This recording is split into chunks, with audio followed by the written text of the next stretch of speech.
Right beside me is national number 26 rider out of Canada, Steve Beatty. Steve, welcome to the booth. Thanks, man. Saturday night, we actually got all the qualifying action taken care of, and now we are back here on Monday, the holiday Monday, to run the Springfield TT. Are you guys excited? Are you excited? Yeah, it's going to be good. You know what? We were here a couple days ago, and everything looked great. You know what? It was one of those typical deals. You could see the clouds in the background rolling in, and it was kind of one of those deals. Hopefully we can get it off. Hopefully we can. And all of a sudden, you know, clouds opened up, and it was more or less like that Missouri River flooding. It was, you know what? It was like a river going through the pits, and we were done. All right. Like I just said, we just finished one quick round of practice. The track looks beautiful, and I think, according to what we just saw, the times have got to be a lot faster than they were a couple days ago. Is that going to be a factor as to who wins this afternoon? These guys are all good. You know, they'll pick the pace up, change their gearing accordingly, and, you know, we'll get it all done. But you're going to have the usual Schnabel, Lyles. You know, Mies is looking good. Murphy's looking exceptionally good here today. So it should be a good race. There's a little bit of cloud cover again. Hopefully, you know, there's been a threat of rain again today, all weekend here in Springfield. That's why they call it, you know, Sprinkle Field, I guess. Right on. But, you know what? We're going to get through it. Hopefully no rain, and these guys are going to be putting on one heck of a show. And we are at what they started calling this place JR's joint. JR Schnabel is one of the last 3 Springfield TTs. He's trying to go for 4 in a row, but you can't count out Henry Wiles, who's won the last 3 Peoria TT races. So that's 3 in a row and 3 in a row. So we're going to decide the winner of those 2 guys right here. For sure, I guess it'll be a showdown. And then you know what? Every year that passes, the guys go out and they ride their motocross bikes harder, and they try to replicate this place. It's an easy one to kind of put together in your backyard. It's not that huge. And by looking at JR here in practice this morning, I swear to God, he's got the exact replica of this place in his backyard because it looks flawless. And he's switched brands. He's now on a Suzuki. But before we get into that, I'd like to thank our sponsors for stepping on board this year, especially thanks to Harley-Davidson Motorcycles. They brought the Springfield Mile to you yesterday for free. And that was a shortened program, but we still had some great racing yesterday. Harley-Davidson stepping on board. Special thanks to them. Also, Screaming Eagle. Screaming Eagle. If you think of Harley-Davidson, think you should be out here in that microphone. They're doing the I invocation. know you guys used to use them when you were racing. Check 1, 2. Any Harley dealer across the country. That's right. And also thanks to Aprilia for stepping on board the Italian motorcycles. They actually had a race team. Both of the Aprilia motorcycles made the main event yesterday and looked really strong with Henry Wiles on one of them on the primary bike, and then Dan Stanley hopped on the second bike, their backup bike. Both of those guys were in the main event. So thanks to Aprilia for sponsoring this deal.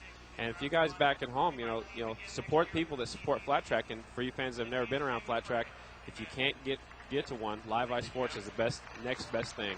For sure. All right. I think we're going straight into our opening ceremonies for you fans at home. So I think we're going to go down trackside with JB Norris.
like to say hi to all of our military people overseas. Providing free we want to do right here in the United States. Say hi to all those guys that are watching, and also hi to our new friends out there in Las Vegas, Nevada. They just put us live in a lot of casinos out there, so it's a great big deal. And they're also in Costa Rica as well as some of the other areas. So I'd like to say hi to all of them, and also the Las Vegas Harley Davidson. We are coming out to Las Vegas, the very last race of the season. I believe it's October 6th. Is that right?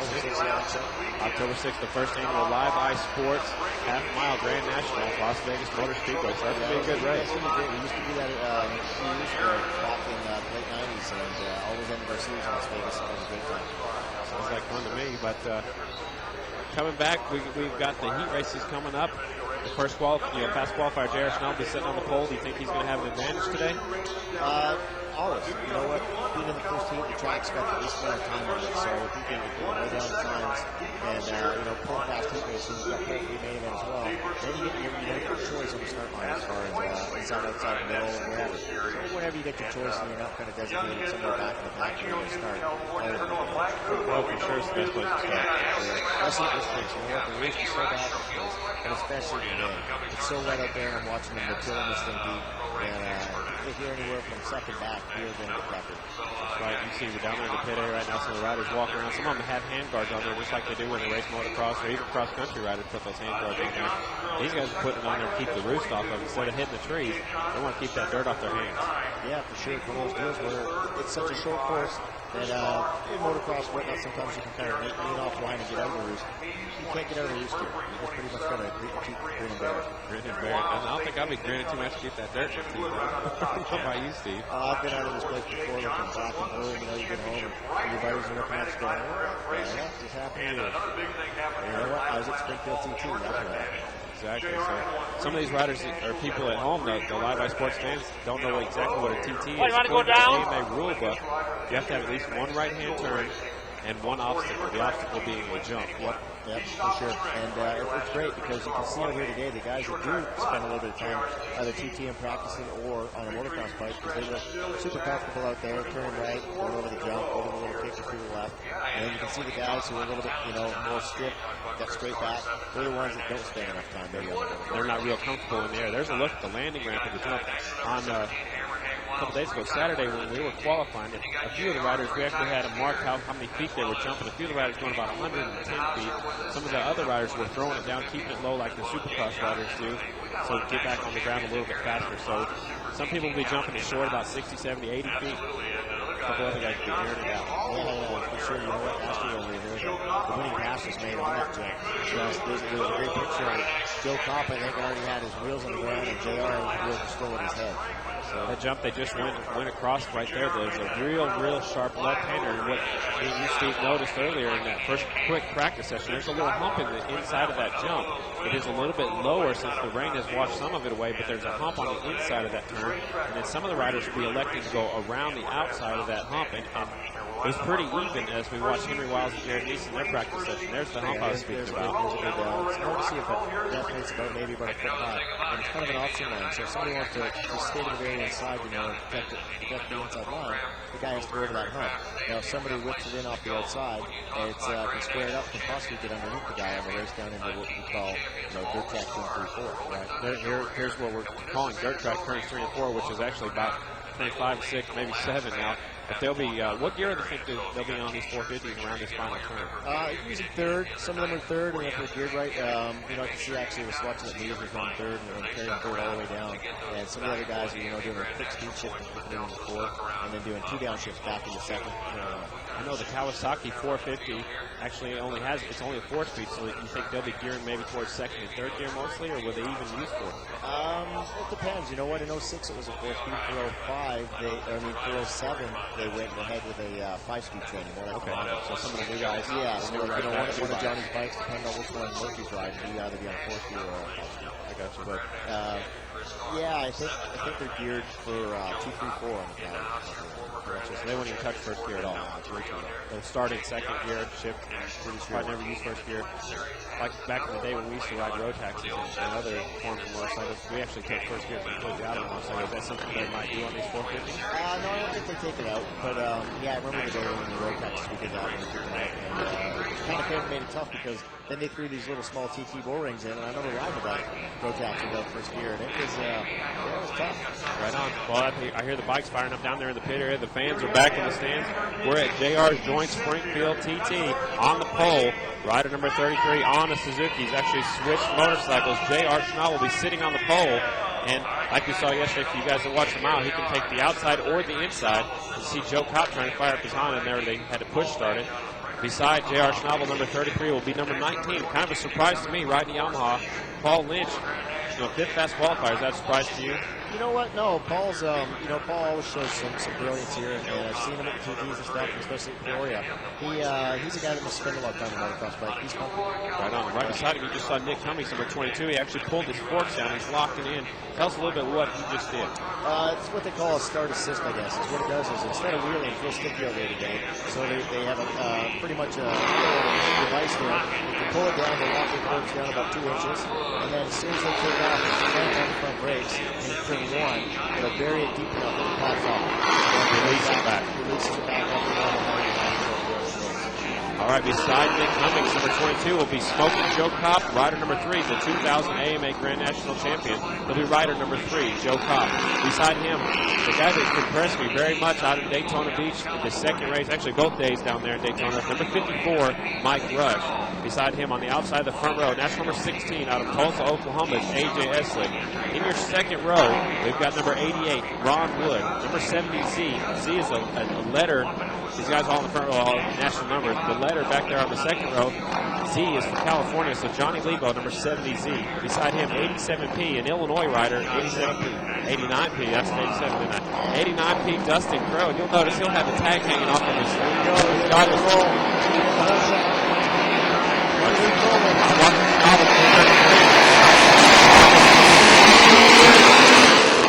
Got a great start.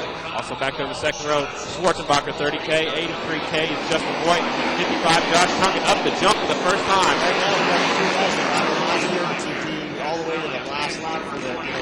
So this is where you see one of the guys that probably go to the hump. Actually, J.R. Schnabel barely going over the hump in the corner. Out front, Joe Kopp rider number 3. J.R. Schnabel number 33 back in second position.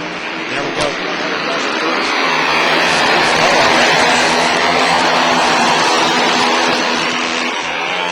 Joe Kopp, rider number 3. J.R. Schnabel's ahead up with a straight big jump here in Springfield. Yeah, Joe Kopp's looking great right now. He's holding his own. And they come up with this option line again. The last one on Joe and Kopp. We'd like the inside, but there it is. They both go wide. Must be faster. Today they're actually going all the way around the bump. On Saturday during qualifying, they're going right off beside the hay bales, up and over the bump. But everybody is directed to go around the bump. We have 4 qualifying races today. The top 3 riders, 1, 2, and 3, will transfer directly to the main event. That's where everybody wants to go today. Oh, here we go. Get a battle over the first spot. Nick Cummings, number 22, is going to go down to the rush. Michael Rush, number 54, Nick Cummings, number 22. Get aggressive here. And Nick Cummings going up and over the bump right there, just like we talked about. Mike Rush is a little bit faster around the outside of the bump.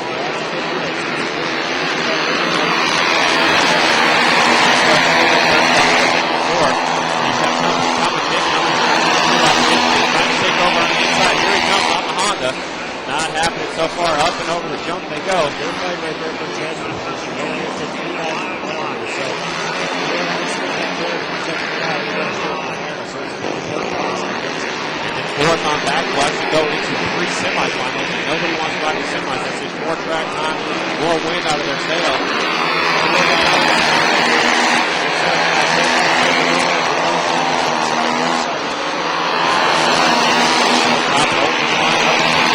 Here comes J.R. Schnabel, a replay of last year almost.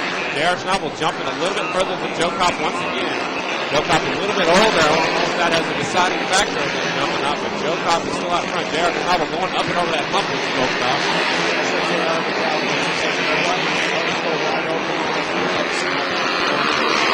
These guys are very aggressive. They want to be on the front row and have first pick in the main event Again, like I said earlier, one row is so painful to start the final.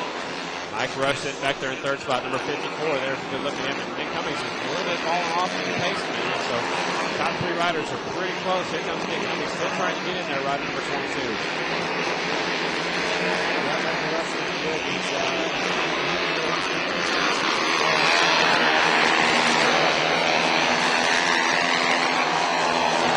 Joe Kopp, rider number 3. J.R. Snowball is all over him. J.R. is trying to go 4 out of 4. Yeah, I'm surprised. You know, Joe's looking awesome today. He showed up in his race yesterday. The Joe Kopp finished pretty decent yesterday in the mile. He came in 5th position, so he's trying to have a great weekend here at Springfield.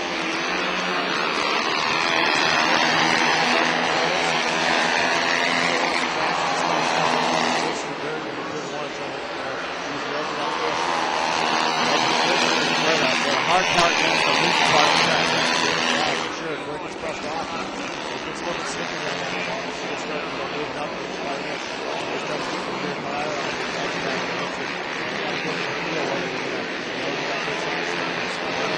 You think this track will start grooving? That's just a good case.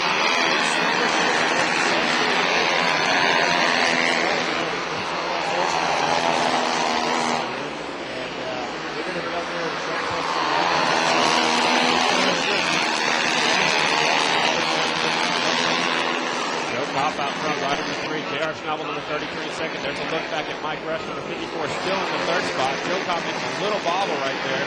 And it was, J.R. was going to watch him because the ball was right behind him. Joe Kopp, number 3, J.R. Schnabel, number 33. Last lap for him in the fast, better starting spot in this main event today.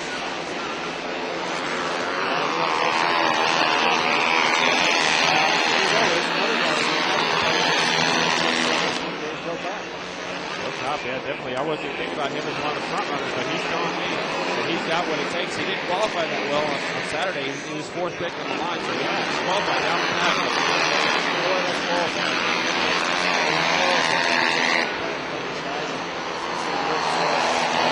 Joe Kopp, rider number 3, taking the win. Second spot goes to number 33, J.R. Schnabel. Third place, your final transfer of the sequence. Rider number 54, Mike Rush. Joe Kopp definitely looks pretty pumped up right there. And like I said, he's got a good chance that being the first T race. The track sometimes deteriorates as the day goes on, and that could be, it could be the cause.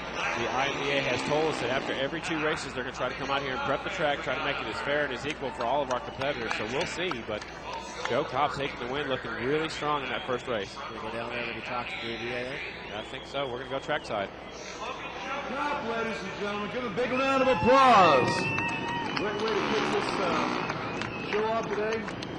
Joe, J.R. Schnabel was right behind you. Think he's going to be flying over your head? I seen the little fender the first lap or 2, and I knew it was probably J.R. And he's a heavy hitter when it comes to TTs, and I like challenges, and that was a hell of a challenge. I need to do it again next year, or end of the day today, 25 laps. I'm trying to get set up for it. All right, there he is, Smoking Joe Kopp, ladies and gentlemen.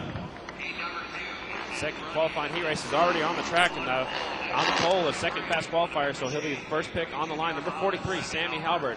Also, one of the riders elected not to show up. He had to leave. He had to go road racing. Number 64, Danny Essick, was supposed to be second pick on the line. Rider number 10, Dan Stanley. 59, Willie McCoy. Number 37, Jimmy Wood. And outside the front row, national number 69, Jethro Halbert. Inside the second row, we've got number 39K. This guy's a supermoto rider. He loves riding these TTs, though. 39K is Matt Burton. Beside him, also another supermoto rider, 45K, is Ben Carlson. Number 57A out of Pennsylvania is Ken Yoder. Number 41, Ricky Marshall. Number 51Z, Sean Raggio. And rounding out the field, number 33W had to switch motorcycles and still made it in the show. Number 33W, Eric Rickman. There you go. Looks like these guys are getting ready to rock and roll. You got to pick for this one, Steve?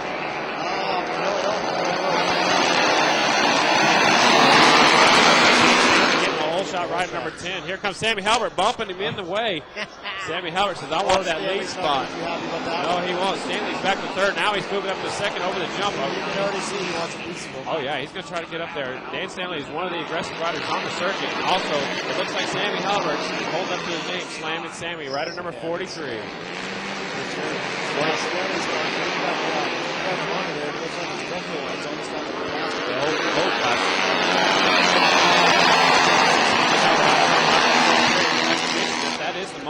J.R. Schnabel used to ride and has won the 3 Grand Nationals out here on the Yamaha. Yeah, so it kind of makes it easier when you kind of jump on something bike that you know is race through the ring. And you just have to get up there and get the job done. So right now it is.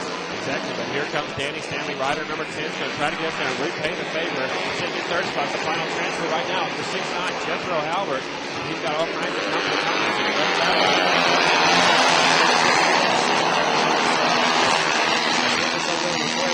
Willie McCoy 59 also back there. I see the white 89P. I believe that's Dustin Crow's back there also. And Jimmy Wood, ride number 37. So these guys not giving up 10 laps of distance in this qualifying heat race. Top 3 go directly to the main event. Everybody else to the semifinal. They're going to take 2 other semis. Sandy Halbert starting to pull away a little bit. Ride number 43 on the day. There's a pass for second.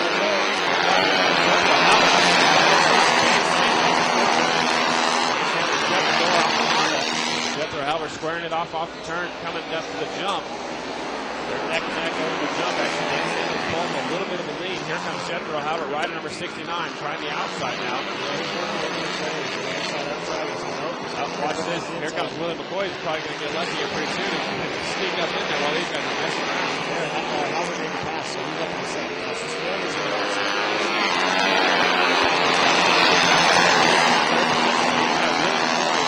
Who's riding just a very few Grand Nationals this year. He's trying to make this main event right here at Springfield TT. Yeah, Willie looked really good the other day here. So, I think Willie's just got to get back to those race shoes because he's been off and he didn't even go to the corner. So, I think this is his first race in the season with the Grand National race.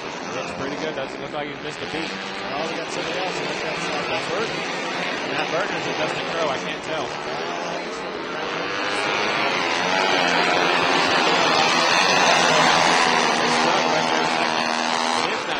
I thought that was Dustin Crow. Matt Burton, Supermoto rider, has definitely closed the gap, and he's trying to go around Willie McCoy. Yeah, made a big mistake there shooting up to the jump, so he's caught his hands further in. So, yeah, this last final transfer spot's it's getting really. It's really tight back there for that third final transfer spot. Willie McCoy going around the jump, and there's a little bump right there, and it looks like Dan Stanley elected to go over it. So here comes Willie McCoy, rider number 59 on Justin Texas.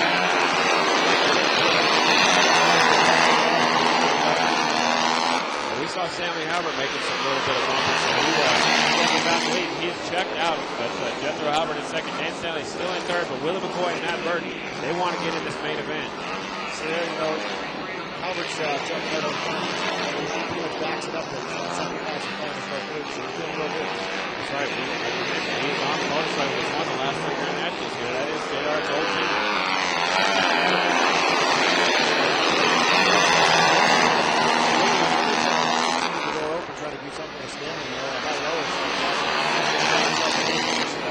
Matt Burton right there on the white motorcycle is trying to close the gap. Here he comes, jumping really far, trying to get inside of Willie McCoy. Again, he wants to be in that top 3 positions to make this main event. See the rider there is right now. That's stalled. He's got 41 and Ricky Martin, so tough break for Ricky.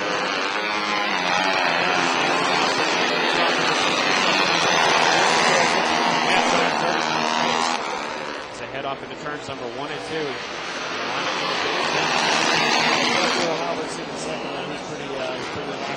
Here comes.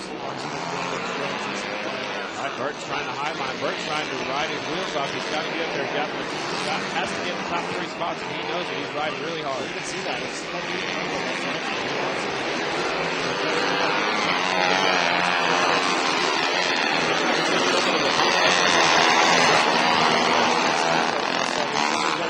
done, but right now looks like Stanley's got all the breathing room he needs.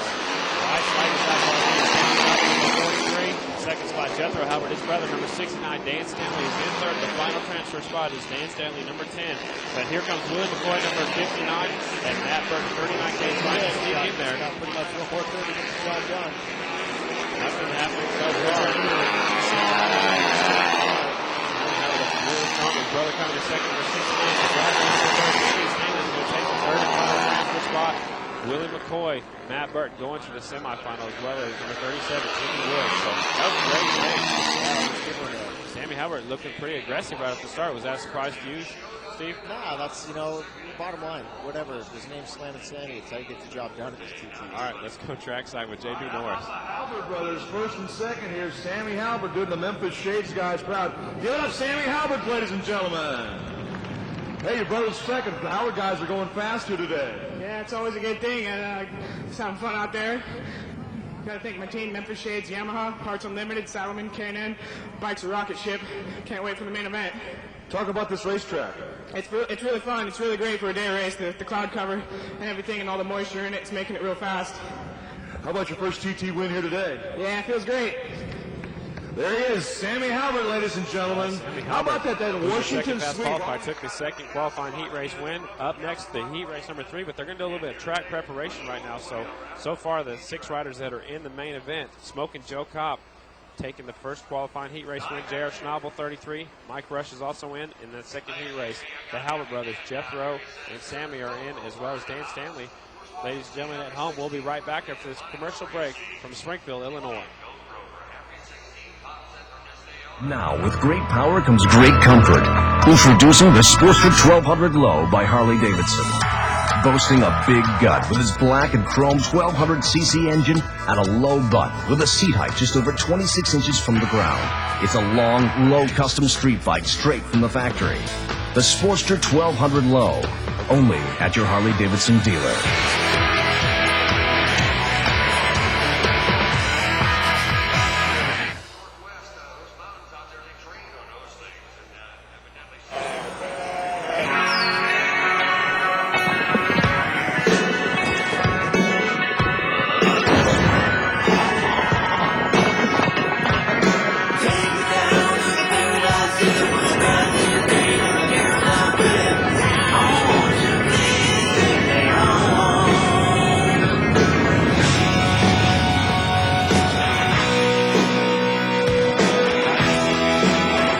To Springfield, Illinois. Special thanks once again to all of our sponsors this weekend. Harley-Davidson Motorcycles. Be sure and stop by and check out your local Harley-Davidson dealer.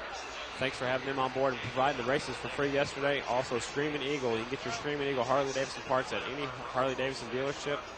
They're stepping on board this year to do a big thanks to Screaming Eagle and Harley-Davidson. And also Aprilia Motorcycles, the Italian-made motorcycles, also helping us out. Aprilia is stepping on board this weekend, so I'd like to thank our sponsors one more time.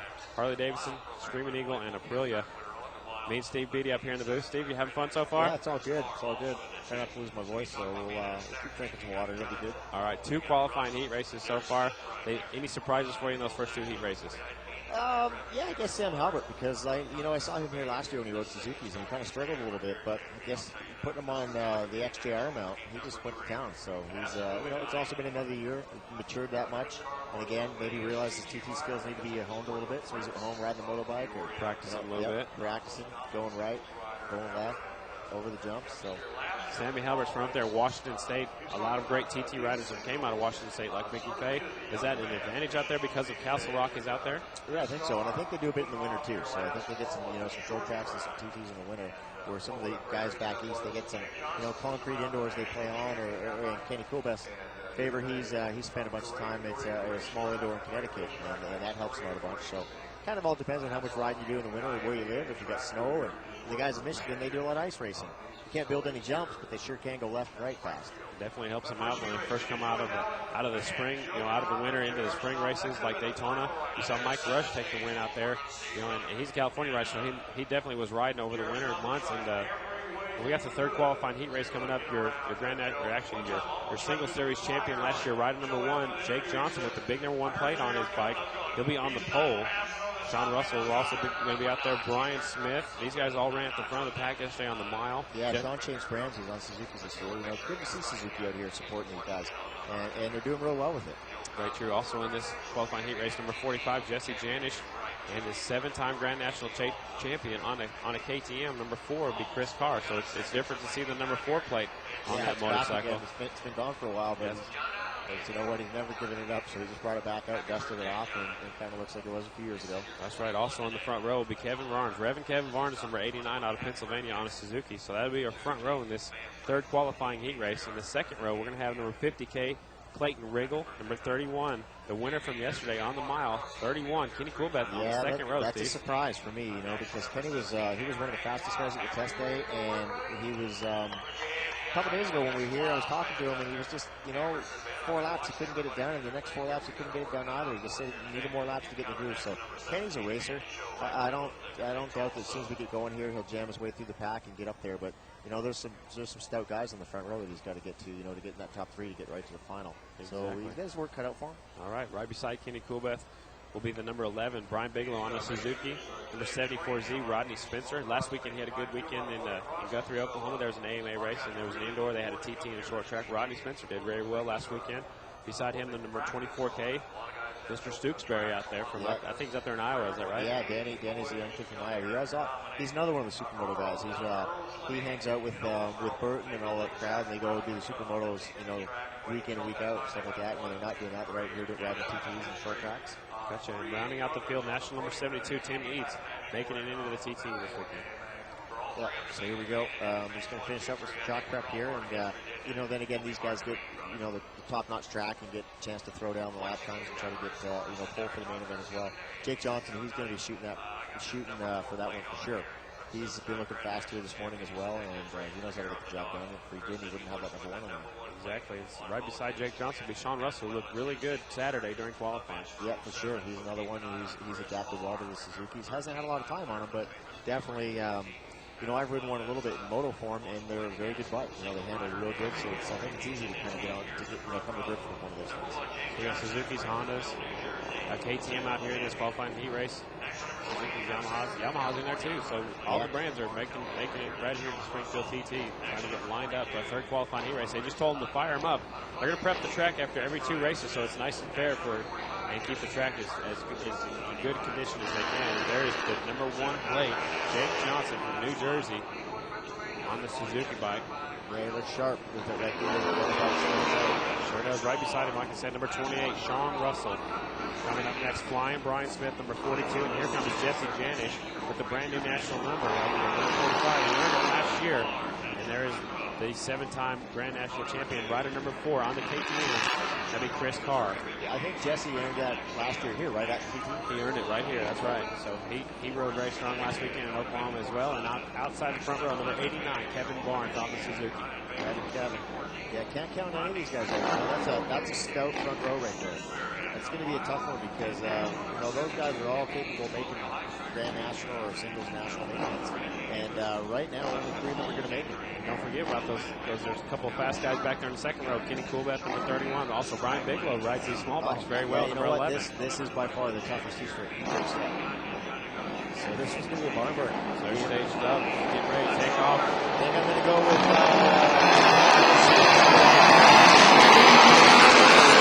Jake Johnson. Chris Carr on the outside, rider number 4. You can see the KTM colors. Looks like Jake Johnson, number 1 with the holster. Here comes Jesse Janish, number 45. Look at him flying over that jump. He went at least 100 feet right there. He was just airing that thing out. Jesse Janish trying to hold on to that number 45 place last year right here at the Springfield TT. Out front, Jersey Jake Johnson. Here comes Jesse Janish, number 45. Chris Carr back there in third, rider number 1. Yeah, number 4. 28, he was deep in the top.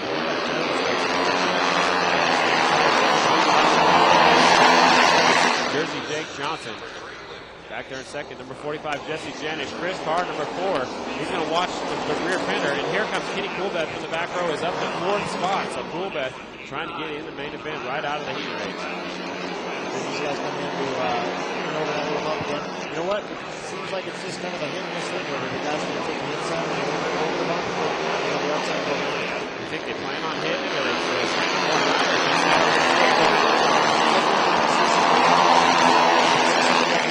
maybe they'll protect a little bit, but if not, I think the outside is faster today. All right, Jake Johnson out front, up and over the jump. Jesse Janish jumping at least 100 feet over the jump. Love to hit that thing out. You know what? Here in the Peoria TT, he just flies that thing. So Chris Carr is in third, rider number 4. And here comes Kenny Coolbeth Jr., rider number 31. He wants to make it directly to the main event. Like I was saying earlier, Kenny's one of those guys that didn't qualify well.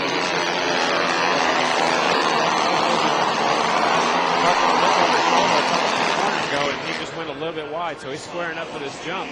Kenny Coolbeth riding the Bencourt Honda is trying to close the gap, right number 31. Brian Smith is right behind him, number 42. So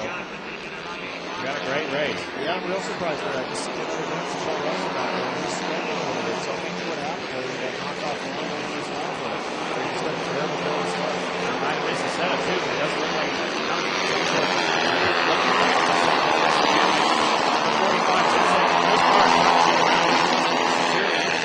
45 starting spot for that main. Jake's just checking out right now. He's probably got a good 15 gap on these guys. So he's showing that he is making a long plate. He's going to take the front. Jake Johnson from New Jersey out front. Jesse Janish in second. He's going over the jump over that little hump that time. And here comes Chris Carr, rider number 4 on the KTM. They're starting to structure out the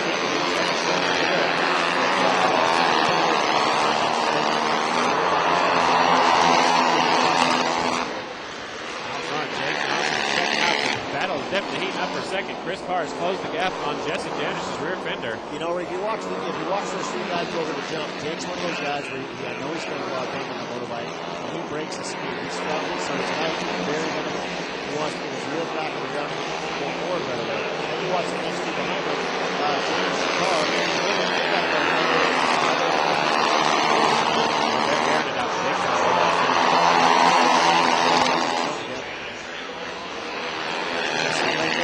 Scrub, so he's got very minimal time in the air and he's back on the ground. Back to second, number 45, Jesse Janish. Here comes the battles, heating up for third now. Here comes Kenny Coolbeck working the inside.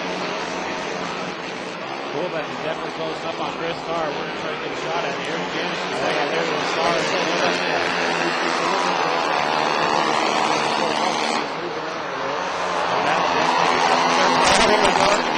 Here he comes, taking over third position, running Chris Carr wide. That's good. That's some good racing. Carr's not going to roll over on that one, though. He will not roll over. Chris Carr wants to make this main event. He will try to get back up in there. Rider number 4. Kenny Coolbeck, number 31, is now in third. Chris Carr back to the 4th spot. He put a little gap on him right away, so you know what? He was hard to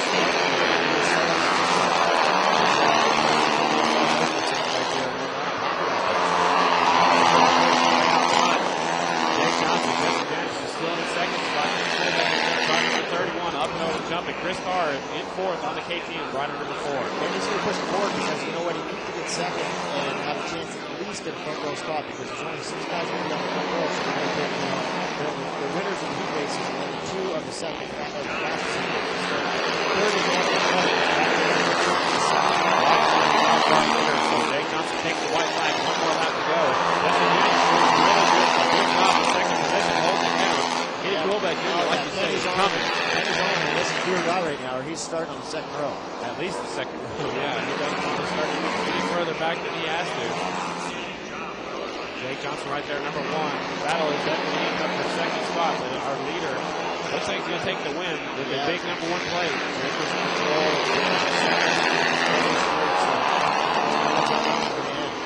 Carr did not qualify, so.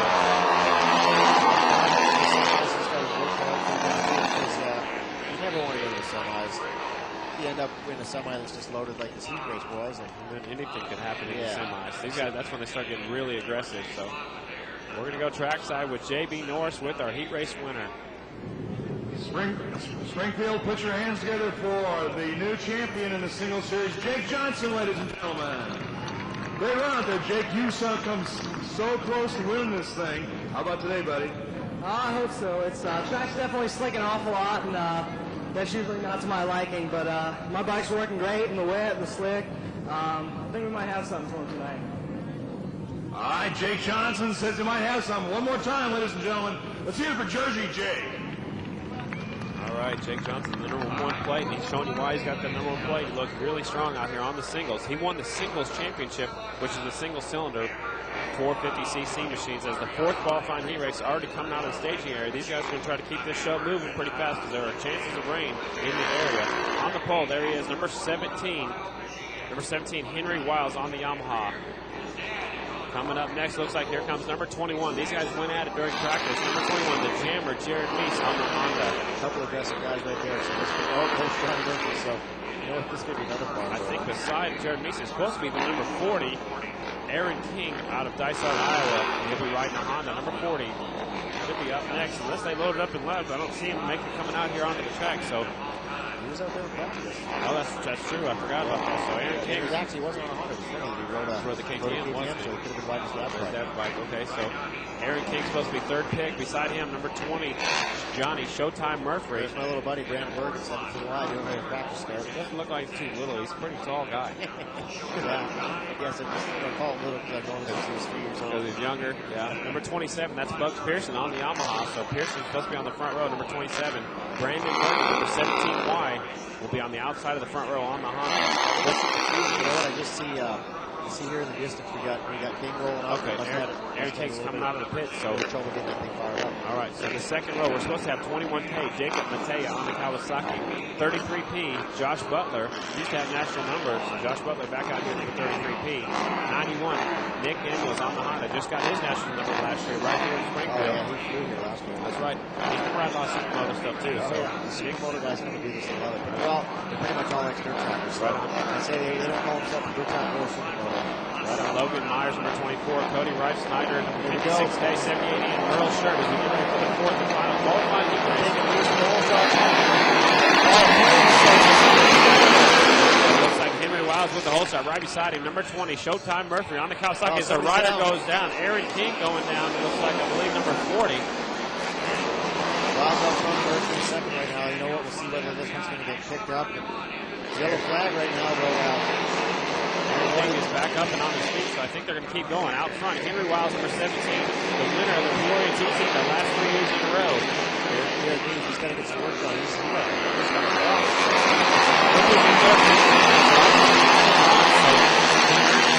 We're out here at Springfield last year, and Jared Meese back there in the fourth spot.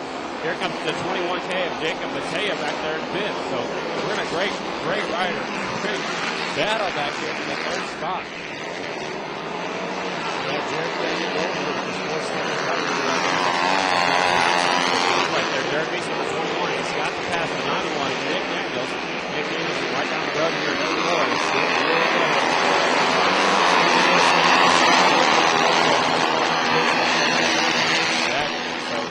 Back out front, Henry Wiles leading the way. Johnny Murphy, number 20, on the Kawasaki in second. Nick Daniels in third. Jared Meese in fourth. Here comes another rider. Looks like the 33P. Josh Butler from right here in Illinois also. Used to be national number 34. a couple Kawasaki's on the That is true.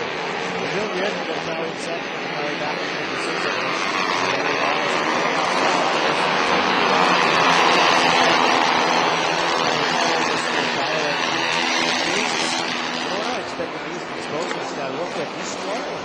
We watched Meese and Henry Wiles going at it in practice, and they were about the same speed. Now Jared Meese stuck back in the pack a little ways, trying to work his way back up to the front. Josh Butler's going to take advantage of him right over 33P. Well, you know what?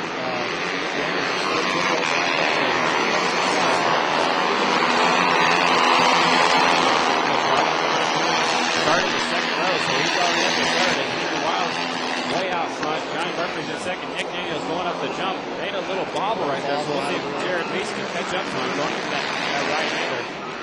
That is a good looking Nick Daniels riding for 91. That was some good ride.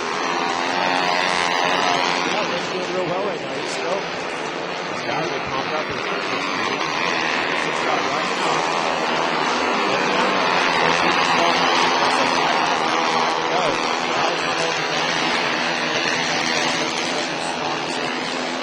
Got 91 Nick Daniels in third here. Jared 21. He's second, fourth. And like we said, the fourth thing in the cutting, he's got to get to third. So he's semi down the car. That's right. That's going to be definitely a good time. So Henry Wiles, number 17 on the Yamaha. Second place is right out. Johnny Murphy, number 20 on the Kawasaki. Here's the belt to third.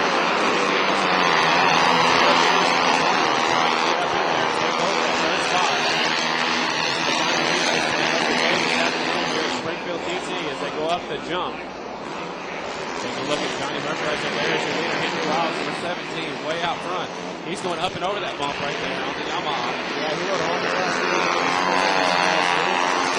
It's happened to go well. So, I think he's happy with his I'm noticing the overall. I'm up in the inside corner, maybe because he's so far along. He's riding two different lines.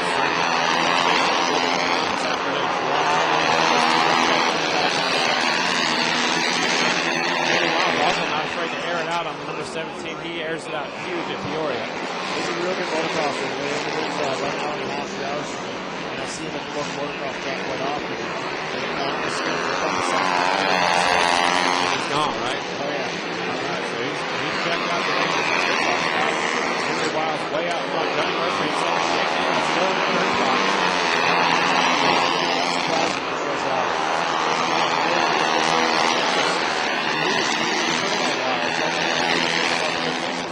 Is it possibly because the track's drying out just a little bit? Yeah, might not have changed the bike. Something's caught him off guard for sure here. Definitely the track's trying up a bunch, and they're whether he had it all set up for the full aggressive track, pretty much all boils down to that start. Yeah, here in the start. Also for Johnny Murphy. I wouldn't put him past here. Put him close to here after if he gets close to a little bump and run. We're watching our lead number 17, Henry Wiles, trying to win this heat race. Johnny Murphy in second. Now you can kind of see the battle for third coming into the picture. Here comes Jared Meese, the jammer, trying to get in this main event. Going to the last turn. Henry Wiles going to take the win. Coming in second spot, Johnny Murphy. Here comes the battle for third. Nick Daniels going to take the transfer spot just barely. 91 is in. Jared Meese not making it so far. So Henry Wiles, number 17, taking it. Nick Daniels making it in the main event right here. Number 91, also Johnny Showtime Murphy. A nice second place battles. We're going to go trackside with J.B. Morris in our heat race lineup.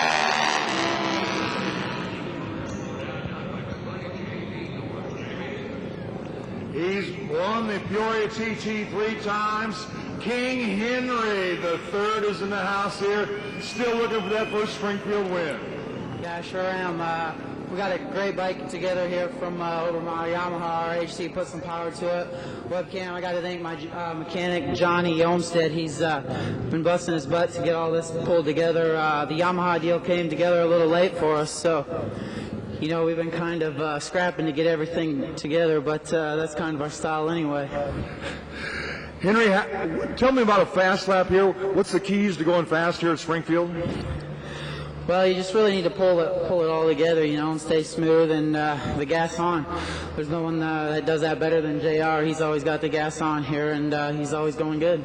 All right, Henry Wiles looking for his first victory here at Springfield today.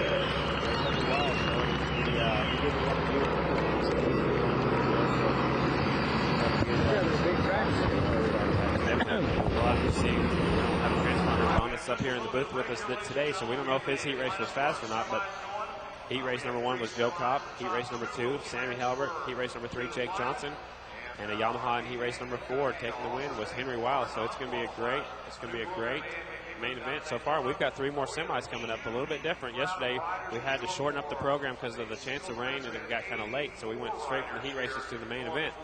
Today we've got 4 qualifying heat races, the top 3 riders going. Then we're going to have 3 semifinals, so we're going to prep the track just a little bit, Steve, and then we'll come back with 3 semis.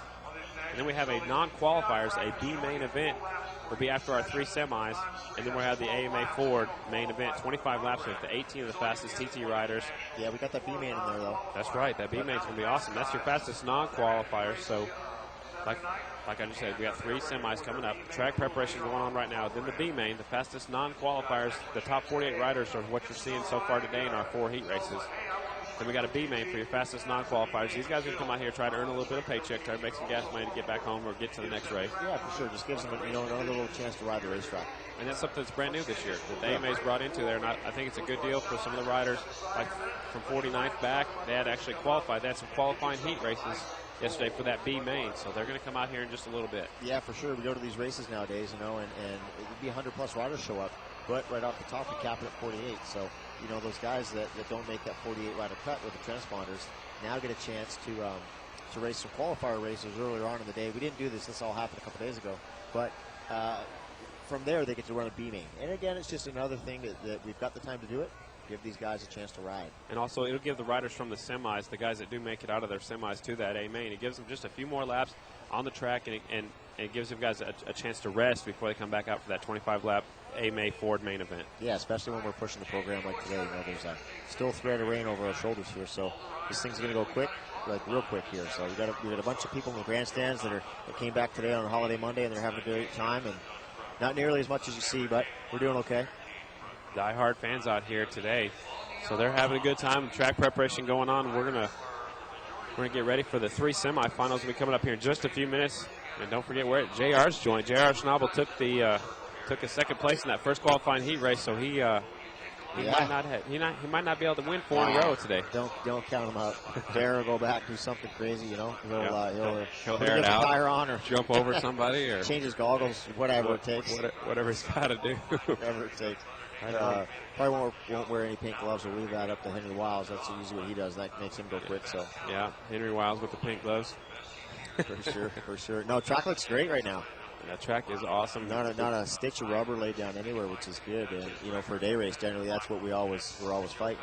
The weather's really nice so far. There is a threat of rain not too far away from us, so hopefully that'll stay away from us. And yeah, you guys at home, you're missing one. This is one good event here today, and we're going to get this one off and going to get both races in Springfield done. So we also had a great day yesterday afternoon at the Springfield Mile.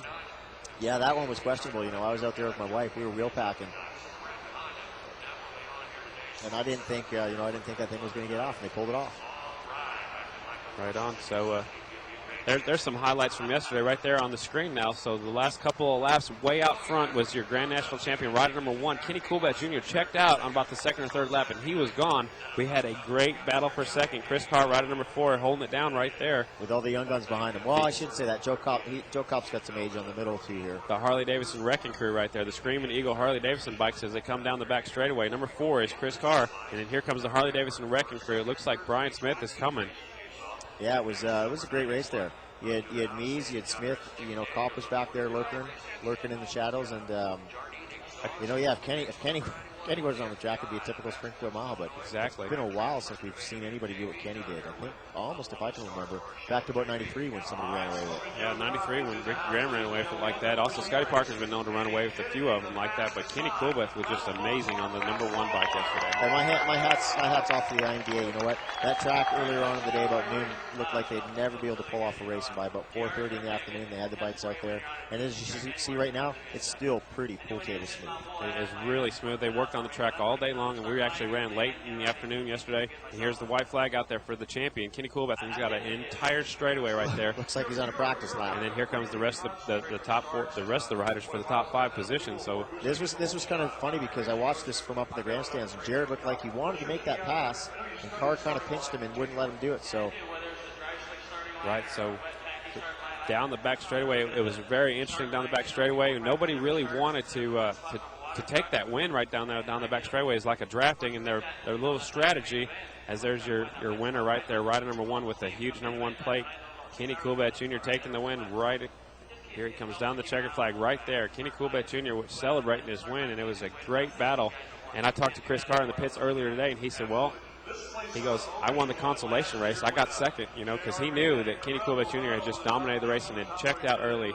And so Carr was happy winning the consolation race. That's what he called it, the battle back there for second. Yeah, for sure. It was Kenny's first Springfield win, so it was pretty enjoyable for him. He was so close a couple years ago and threw a chain.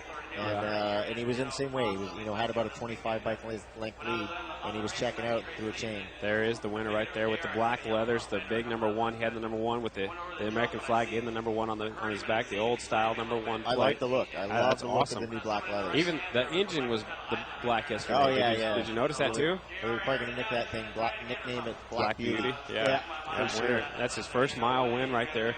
Kenny Coolbeth Jr., rider number 1. He's won a mile. He's won Vernon mile, but Vernon's not. You know what? Nobody considers winning a mile unless you've won. Unless you won Springfield. That's true. Very true. So he takes his victory lap right here. They're going to pick up the checkered flag. He's got a sister on the back there with him. Okay, I got you. I didn't know who it was. I couldn't see who it was yesterday when I was from the. Pretty sure. I don't want to make a mistake there, but I'm pretty sure that was.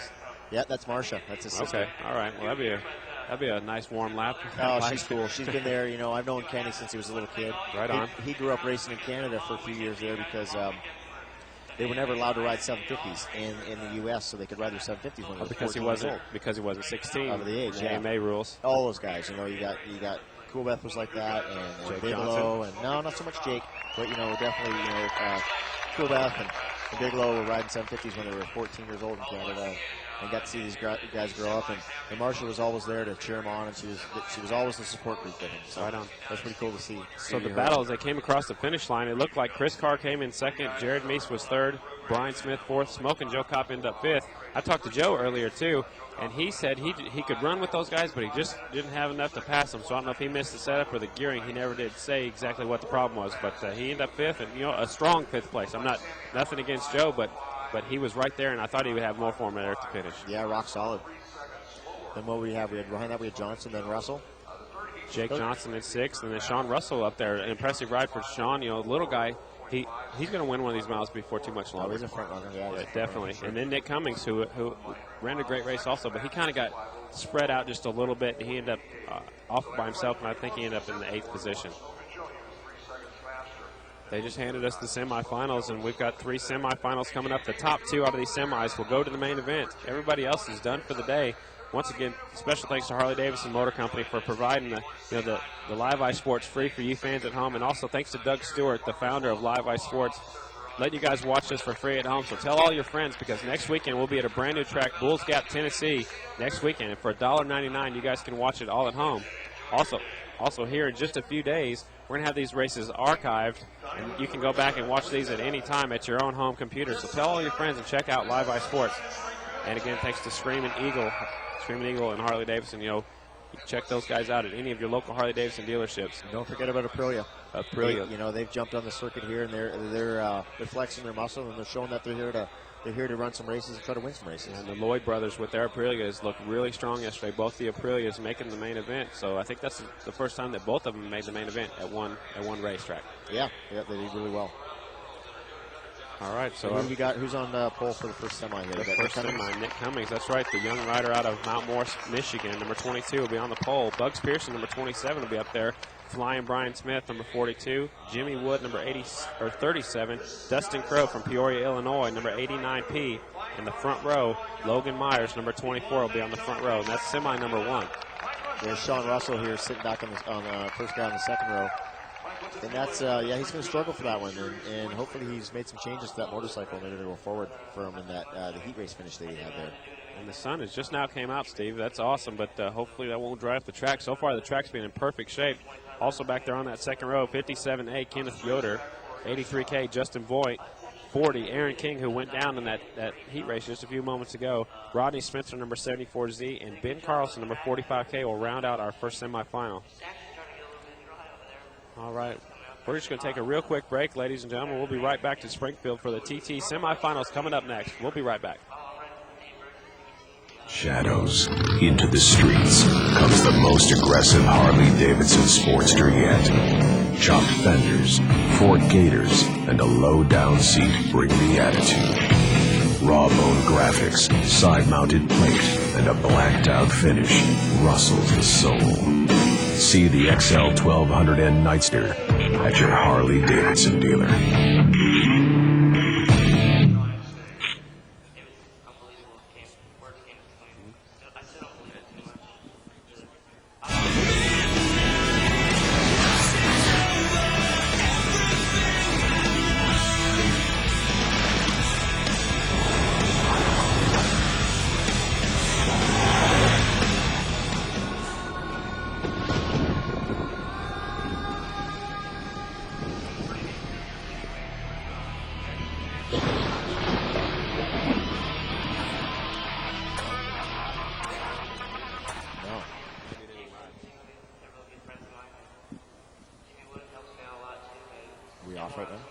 At the Springfield TT. Some of those riders down here that have already qualified for the main event are down there talking to JB Norris as they prep the track and get set for our semifinals. There was Mike Rush right there, who's leading the singles points championship right now because he took, I believe, a second and a first down there at the Daytona short track. Yeah, he was flying. He dominated that second night. Oh, yeah.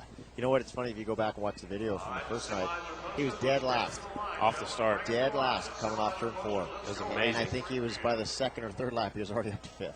Yeah, he was flying. He was just flying. He was definitely, and he was going faster and faster every lap where some of the other riders start slowing down. But yeah, super good kid. You know, real quiet, but really good rider. Yeah, he's only 19 years old, too, so he's got a big future in front of him. I think he earned his national number last year up at Castle Rock. There's the horn down there in in the pit area, so that means it's time to get ready for our semifinals. We have 3 semifinals. The top 2 riders going to the AMA Ford main event. Everybody else is done for the weekend. And then we have the B main event, and then the AMA Ford main event. There's a shot from J.R. Schnabel's pit.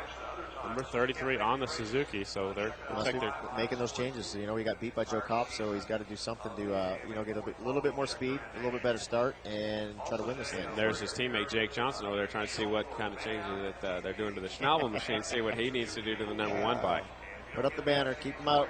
I don't know. I think team strategy, it definitely was working for him yesterday on the mile, because one of the riders, I believe J.R. Schnabel, found the high line in turn 1 and 2 in this heat race, and definitely you saw Jake Johnson went straight to it, so they definitely had team orders. The teammates definitely were communicating yesterday on the mile. So. They, during transponder qualifying yesterday, they qualified 1-2. It was amazing. Suzuki's 1-2, they were flying. The track was really tacky, and Ronnie Jones was up here in the booth with me yesterday, and he was noticing that the Suzukis usually have trouble hooking up all their horsepower, but yesterday, since the track was so tacky, that they were getting plenty of horsepower to the ground yesterday. Yeah, for sure.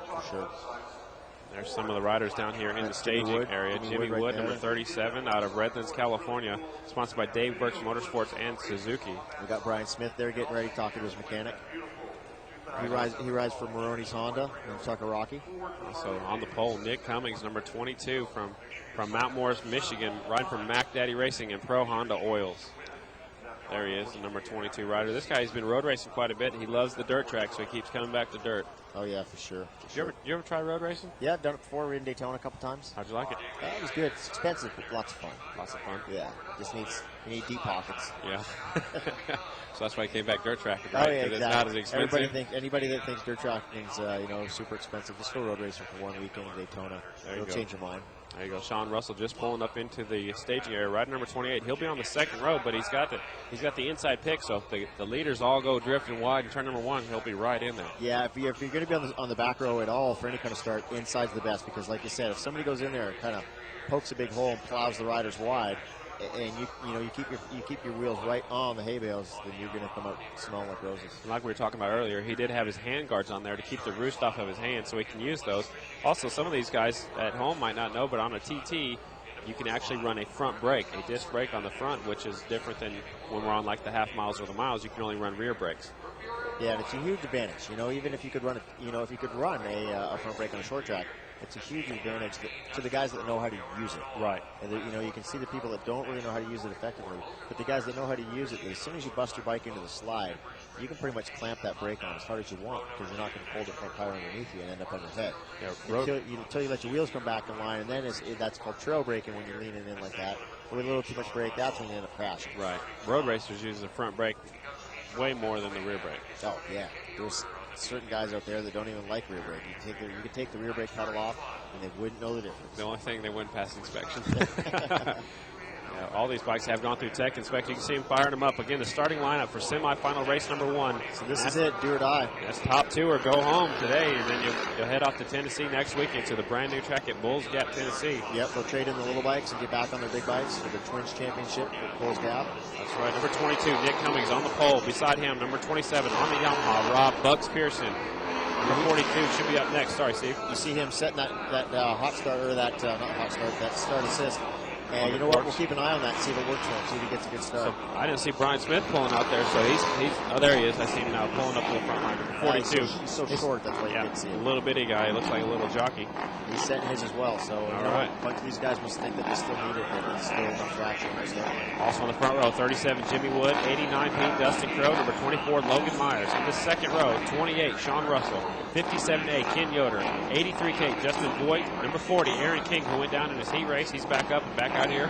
74Z, Rodney Spencer. I didn't see those guys out there. I know, a lot of guys not making those. Oh, Russell switched motorcycles, so he's starting on the third row. Here we go with our first semifinal for Springfield TT.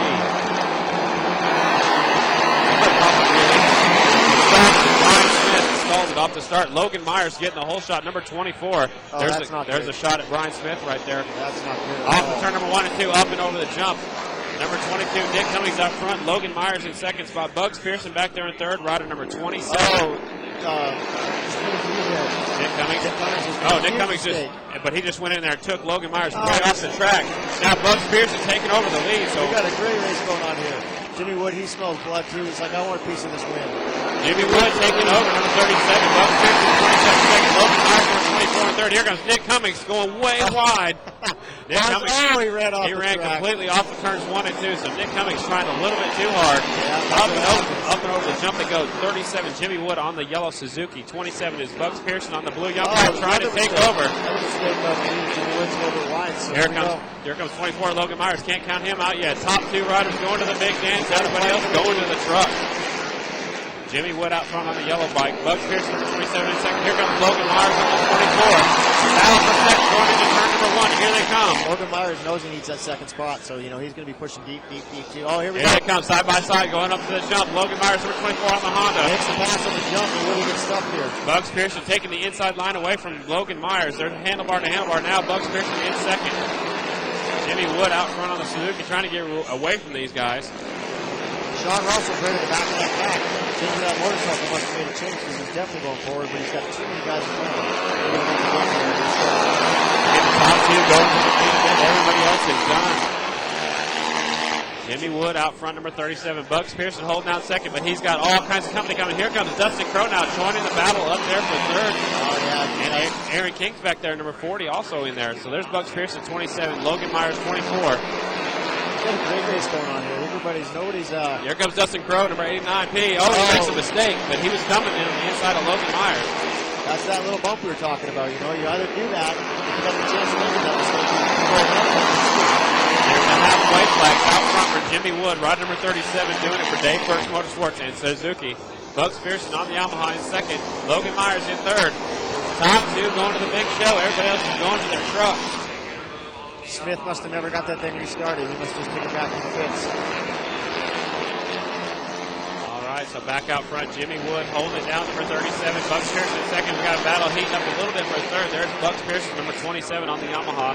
Logan Myers in third for 24. Here comes Aaron King riding number 40. He's dropped off a little bit from second, so he's not so much in a threat right now. He's losing that transfer position. But Pearson's close enough that one little bobble by Jimmy Wood, he's going to take the I know you always want to win. And the better up you finish, the better starting spot you will get on the final. You always want to be in the front because if you leave this thing, it's safe. Here comes Aaron King charging in the corner really hard. He was so slick over that little Aaron King just took the move and took into third spot. So number 40 is in the third spot trying to get one more transfer position. He's got the speed. Yeah, laps are definitely winding down. Jimmy Wood out front, number 37. Bucks Pearson, number 27, second. Aaron King trying to get one more pass under his belt. Watch him as he works through the infield section. Right number 40 is the man on the move. 37 out front, 27. Bucks Pearson. Here comes number 40. Aaron King closing the gap up and over that single jump, single bump. The top 6 riders are all neck and neck as they're coming around for the white flag. The final lap for our leader. The last ditch effort right there that he made a little mistake. He's not going to get there. Jimmy Wood just made a bobble in that corner. Here comes Bucks Pearson, number 27, and Aaron King. It's going to get interesting on this final lap because Aaron King knows he wants to make this main event. He's got to get around one of these 2 riders right in front of him. Bucks Pearson going wide. Oh, he's going in for there he is. He went Bucks Pearson out of the way. Look at that. Aaron King taking over that second spot, and Bucks Pearson is completely given up. Given up. So Aaron King's going to take the transfer spot. That was great. Wow. That's one of those deals, Roberts racing, that was a little bit of contact, and nothing wrong with that. Jimmy Wood's taking it. Also going in is Aaron King. Oh, we got words over there. Yeah, I think they're waving at each other, saying hi. So I'll meet you guys for dinner. Yeah. Jimmy's going to go over here and tell these guys about how great his Suzuki was. Right. Yeah, Jimmy Wood. We're going trackside with J.B. Norris with our semifinal winner. We have all the factory Suzukis in the team. Give it up for Jimmy Woods, ladies and gentlemen. Those first few laps were wild out there. Yeah, no kidding, man. I hate semis. It's so tough, Just know there's only 2 spots, and if you suck, you're out. But, yeah, my bike was working really good. I'd like to thank everybody. Dave Burks Motorsports, American Suzuki Parts Unlimited. Wade Scott out here helped me out, and Max's Tires, and Rock Lake, and Chuck Clayton, everybody that's been helping me out. Appreciate it big time. Good luck in the final, buddy. Thank you. Jimmy Wood, ladies and gentlemen. Semifinal. Jimmy Wood taking the win, but the last lap, last corner pass almost. Aaron King taking Bucks Pearson completely out of the picture and making it in the main. Yeah, he was coming on strong, and I don't think Pearson even saw it coming. I don't think he had any idea. Here comes semifinal race number 2. The jammer, Jared Meese, number 21, will be on the pole. Beside him, number 19, Paul Lynch out of Maryland. Number 39K, one of the supermoto riders, 39K, Nat Burton. Beside him, Revan Kevin Barnes, rider number 89. Number 5th pick on the line, number 21K, Jacob Matea on a Kawasaki, was moving up pretty far in this heat race. And number 55, Josh Tungett, hadn't even mentioned him yet, but he's on the front row of this semifinal. The second row, we've got Sean Raggio, 51Z, Clayton Riggle, 50K, Cody Reifsnyder, number 56K, 30K, Brock Schwarzenbacher out of Wisconsin, 64, Danny Eslick, obviously not here, and 24K, Daniel Stooksbury out of Ottumwa, Iowa, supposed to be out there. So they're lining them up right now, semifinal number 2. We've got one more semifinal after this, the B main, and then our AMA Ford main event, 25 laps with 18 of the best TT riders in the world. Yeah, I definitely see the sun's coming out now, and this track's starting to shine up a bit more. So these guys, like we talked about earlier, it's going to be one of those deals where it is going to be maybe not the big throttle hand that's going to win it. It's going to be the throttle control. The guy that's got the throttle control. There you go. Exactly. So that's a good point, Steve. Yeah, a couple years ago we had to do this. Brett Landis was the guy that got it done. All right, the engine's also 89 Crow out front. Matt Burton out front. Oh, he goes wide in turn number 1, so he goes way to the back of the pack. Out front now, Paul Lynch, number 19. Here comes Jared Meese, number 21. The 21K is also up there. Jacob Matea out of Minneapolis, Minnesota on the Kawasaki. Here comes, it looks like Crow sneaking a peek in there. Or is that Matt Burton? Matt Burton, yep. Matt Burton, Crow was in that last one. All right. Kind of got the same looking gear, yeah. Exactly, and also they both have white motorcycles too, so they're used to it. In second. Matt Burton back there in the third spot. He got a great start, but couldn't get it slowed down. Turn number 1. Let's see what he can do up and over the TT jump. Paul Lynch out front. He's stretching it out right now. He looks like he's trying to stretch it well. Jared Meese back there in second. And again, Jared just kind of looks a little bit uncomfortable. He's not flowing right now. Matt Burton trying to sneak a peek on the inside. Here comes number 21K, Jacob Matea. Matea on the Kawasaki, catching up to the back of Matt Burton.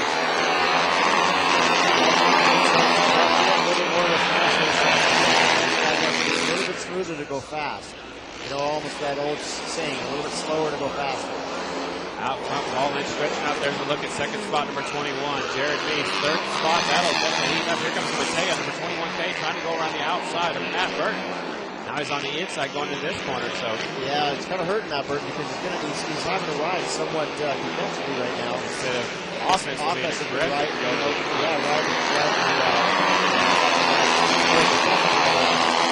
Good point. So he's got to try to focus on the guys in front of him. Stop worrying about the guy behind him, but it's hard to do. Oh, yeah, especially out here like we saw, you know, it takes just a millisecond and somebody jams you on that little speed bump. Next thing you know, you're out of the main event. All right, out front, Paul Lynch holding down. Jared Meese in second. That is where the battle is. Who's going to be the last transfer out here in this semifinal number 2? Paul Lynch looking great on that Yamaha. Yeah, he's looking super, super comfortable out there, and he's getting the job done right now. That'll certainly be the third. In second spot, so these guys trying to get up to the front. Got a great battle. Matea just made the pass. He pushed Burton wide. And here comes Kevin Barnes sneaking up in there, rider number 89. Haven't even talked about him in this semifinal, but he wants to get to the front. Yeah, he's getting hard. These guys are bumping and banging and bumping into each other like crazy out there. So Matea out of Minneapolis, Minnesota, 21K is now in the third position. Matt Burton out of Ottumwa, Iowa, in fourth. And Revan Kevin Barnes from 89 on the yellow Suzuki in the fifth spot. These guys just started moving around like a lot more than half an hour ago. They started to tell me that Jackson walks slipper and they're not using one more body and just make the motorcycle go around the corner. Up and over the jump. Here comes Kevin Barnes trying to make a move on Matt Burton, number 39K. And he's right behind number 21K of Matea. Out front, Paul Lynch is checking out just a little bit. Jared Meese is trying to close the gap, though, on our leader, trying to get away from this battle for third. Yeah, Jared's sitting a solid second there, but he's still, you know what, he's one of the guys who's like it for he's going to have to go back to the pits and do some changes. Hopefully, get the setup a little bit, Matea going down and Kevin Barnes also going down. And also at the same time, Matt Burton right behind him. He stalled his motor trying not to to do anything. He's got bikes flying all over the place. Yeah, there's Kevin Barnes right there trying to get back up on his feet. I think Matea's underneath the motorcycle, so I'm not sure what's going on. They both fell down fairly easily here. I guarantee both of them are more impressed with anything else. But Kevin Barnes is up on his feet, picking up his motorcycle. Matea's still down on the ground. Red flag is now out, so we did bring out the red flag. We're going to stop this one right now. So we're trying to figure out if Jacob Matea is all right. He's still on the ground. There, goggles just came off. Kevin Barnes is back up and on his feet. But like you said, the track is definitely changing. So you can see some rubber down there in turns 1 and 2. Slick. Yeah, he just had a deal where he got on the throttle and that thing stepped out and high-sided him, and Barnes had nowhere to go and kind of ran into his legs. We're going to take a replay here in just a second. They're trying to, looks like Jacob Matea is trying to climb to his feet right now. So probably just knocked the wind out of him. Yeah. All right, let's see if we can take a look at this replay. Here it comes. So Matea on the Kawasaki rider number 21K. You can see it's starting to definitely track is changing. Here comes off. Here comes Barnes number 89 on the Suzuki. Oh, Matea is having problems right now, getting a little bit sideways.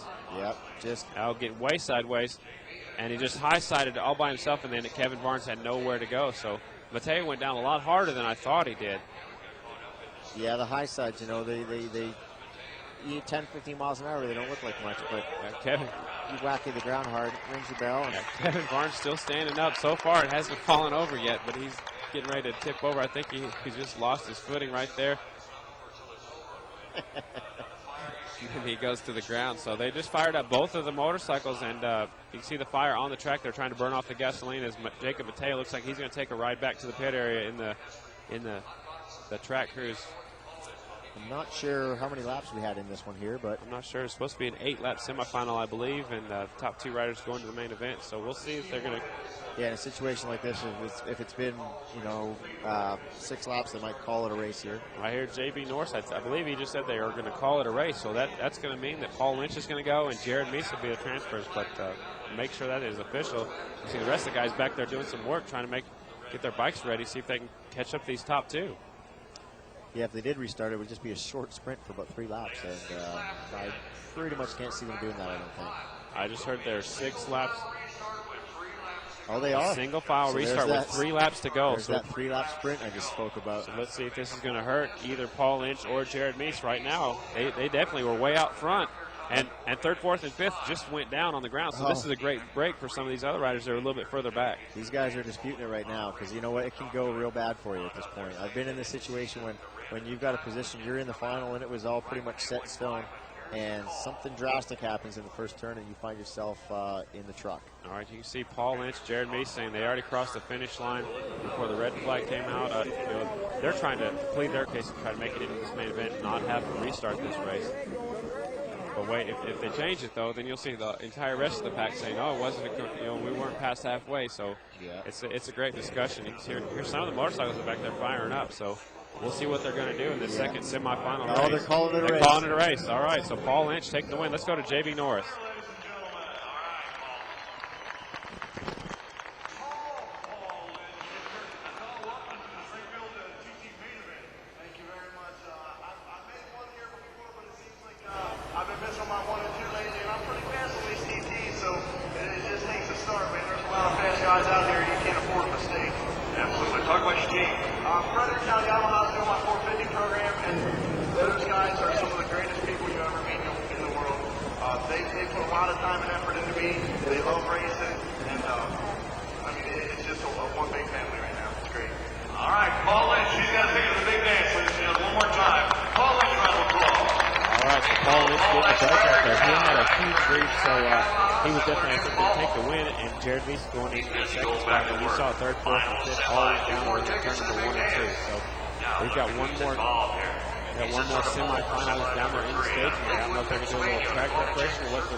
So they are bringing out the track right now to make sure the track is fair for everybody.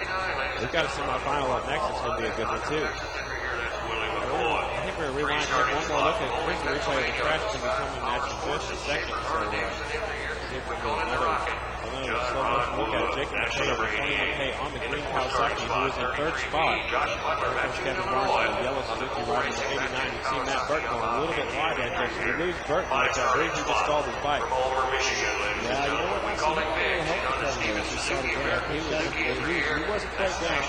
Kevin Burton, that was set up in the line. Sometimes he's put away with the back wheel. And he got third down right there. You can see that in the first time. And also last time. I think he would say that. We're taking a look at row number 2. Semi-final number 3. That's the 33W at least. Eric Rickman actually broke his motorcycle Saturday during qualifying action. Hopped on a curve at Kyle's Motorsports bike, and he's on the back of motorcycle. Never rode that bike before. Right beside him, number 11 is Brian Bigelow. These guys are down here in the pit area. We got one more semifinal, 2 more riders going to the main event. So on the pole will be number 4, the 7-time Grand National Champion out of Bluegill, Pennsylvania. Right for quality check, certified 3 on Ford. Ford, ride number 4, Chris Carr. Number 59, Willie McCoy out of Jackson, Texas, right for Rockwall Honda, Texas. Number 88, Ron Wood out of Early, Pennsylvania, right for Scott Power Sports and Schaefer. 33P, Joshua Butler, who used to own the National number 34. He's out of Matsuda, Illinois, riding at Honda, right for Cole Racing, the 2 Kawasaki Yamaha KTM. Carnegie number 11 out of Orange, Michigan. 33W, Eric Rickman out of Washington State, 35 Motorsports and Duval Electric. That's the front row. The second row is the semifinal for 70Z John Lebo. Campbell, California, 70Z Johnny Lebo. There's your little buddy right there, number 17Y, Brandon Bergen out of Carruthers, California. Two-tall Brandon. 72, Timmy Eves out of County Heights, Virginia on the Honda. Built for Reggie Eves Custom Home. 41, Ricky Marshall out of Garrettsville, Ohio. He's on a Husqvarna. Well, he's a little bit around.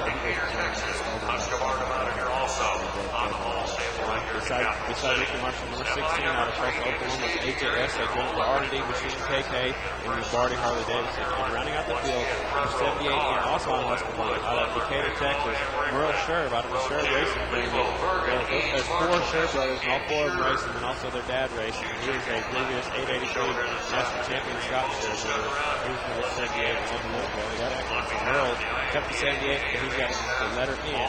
The letter N is for Texas. So that's your lineup for the third and final semifinal. We've got the B main for the fastest non-qualifiers to be coming up in just a few minutes, and then the 25-lap AMA Ford main event. Yeah, that's going to be good for the B main guys too. It's going to be really good for them because this track has changed since they get practice. They're going to get great exposure, not as much traction, and all the way to drawing out just a little bit. You'll see the track starting to take a little bit of rubber. They're out there turning it up with the track crew here. So they're smoking from the top out there, taking a look at the track right now. Joe Cox riding over to Michael Washington. He's a 2008 Grand National Champion. Always take a look to start with. He thinks the race might be won or lost. You never know. They'll have one of the earlier picks since he won the first heat race. Let's see if they won the fastest heat race. We don't know which pick will be. Definitely the first, second, or the fourth pick on the he's definitely looking, so he possibly could have that.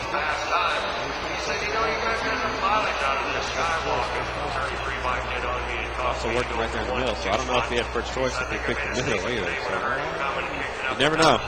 You don't want to be on the outside. We were talking yesterday on the mile at the Springfield Mile, and also Scotty Parker said he liked to start on the outside. No matter where he was at, he loved the outside. And he said, well, Ronnie Jones, he always picked the middle. And Ronnie seemed to always pick the middle. Where do you like to start, Steve? You know, if I get the choice, I guess it all depends on how the track is that day. Sometimes, you know, at a place like this here, I definitely would choose the outside because you're sitting duck that if you get just, if you're dead even, you're going to get pushed wide. Right. So you definitely have to get the whole shot. You're definitely safer to be on the inside 3 at this place. But on a mile, it's not nearly that critical. You can start on the outside of the mile, and you've got such a big long run with a start straight that if you know your shit pattern tank, you're going to get a great whole shot from the inside, outside, middle way.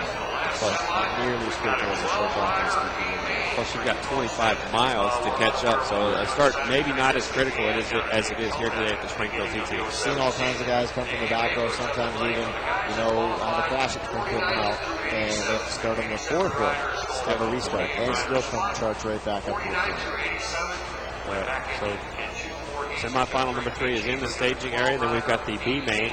A little bit more on that B main. It's for the fastest non-qualifiers that haven't made it out here, so they didn't get to run any of the heat races or anything today. They actually qualified for this B main event. The top 48 riders are in these 4 heat races we saw earlier. If they didn't make it out of the heat race, they're in the semis. But this B main is something new that they brought in here, and it's really good for some of these riders. They would be already at home probably, but now they're going to race for a little bit extra money for this B main event. Yeah, the way they laid that up was on Saturday when we finished time qualifying, then they had, I think it was 4 heat races, and they were 6 laps apiece, and they took the top 3. And that totals up to 12-man B-main final. And then they got to pretty much, if we had ran the whole day like it was supposed to on Saturday, they would have to wait around all day through all the heat races and semis, and then they get to come out, and they'll probably do one warm-up lap just to look at the racetrack, and then get down to business and go race for 12 hours. And they're actually racing out there for a little bit extra money. Yep. And it's a good experience to be back out here on the track. They would have been able just to go home after 3 rounds of practice. Yeah, and nobody's happy about that.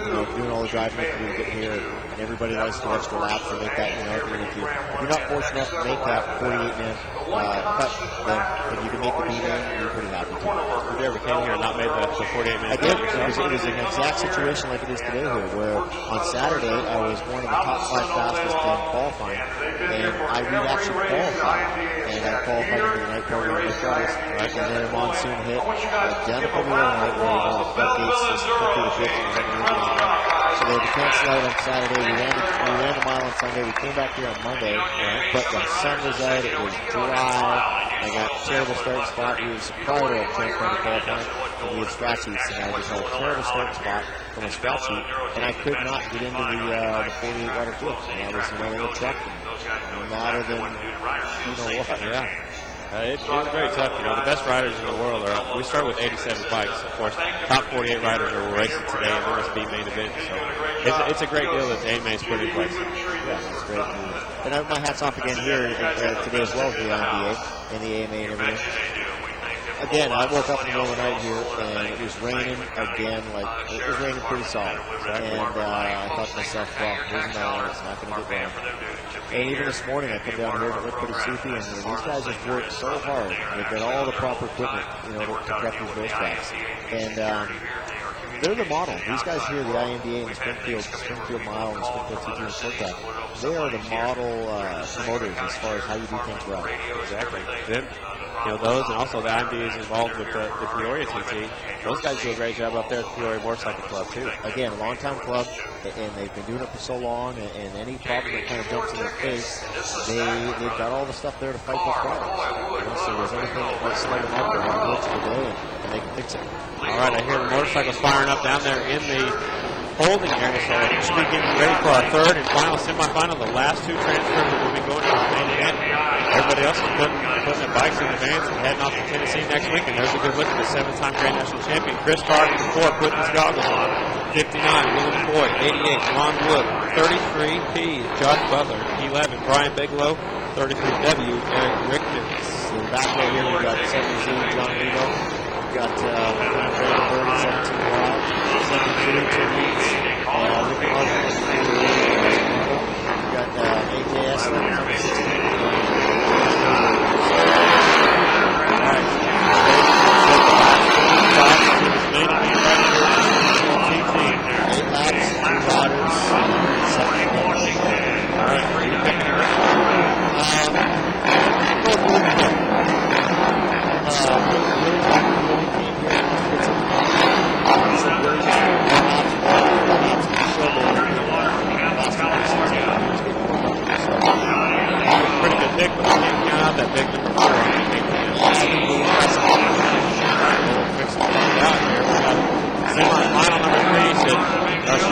Get up here in your starting spot. We're getting ready to take off with our semi-final number 3.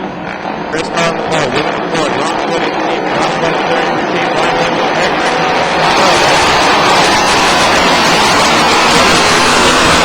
Great hole shot. 33 lead out of Mattoon, Illinois. He's still got it. Here comes Chris Carter on the inside, right number 4. And also Timmy East taking 72 bikes. So out front, out of Mattoon, Illinois, 33 lead, Josh Butler.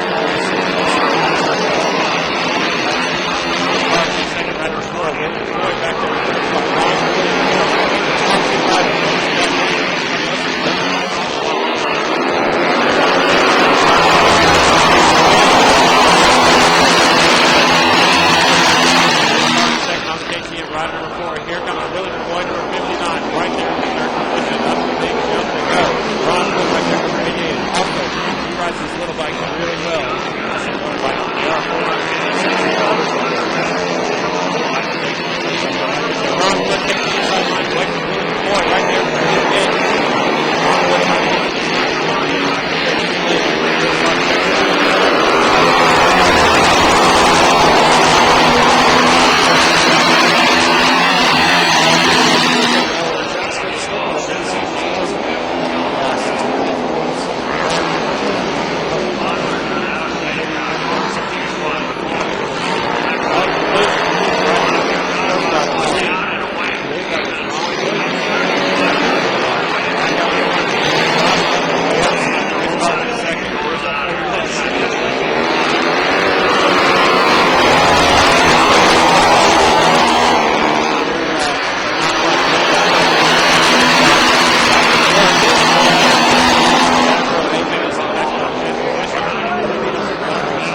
are right there.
There's Nick Daniels, his buddy right there. These guys from Illinois. Let's go to JB Norris.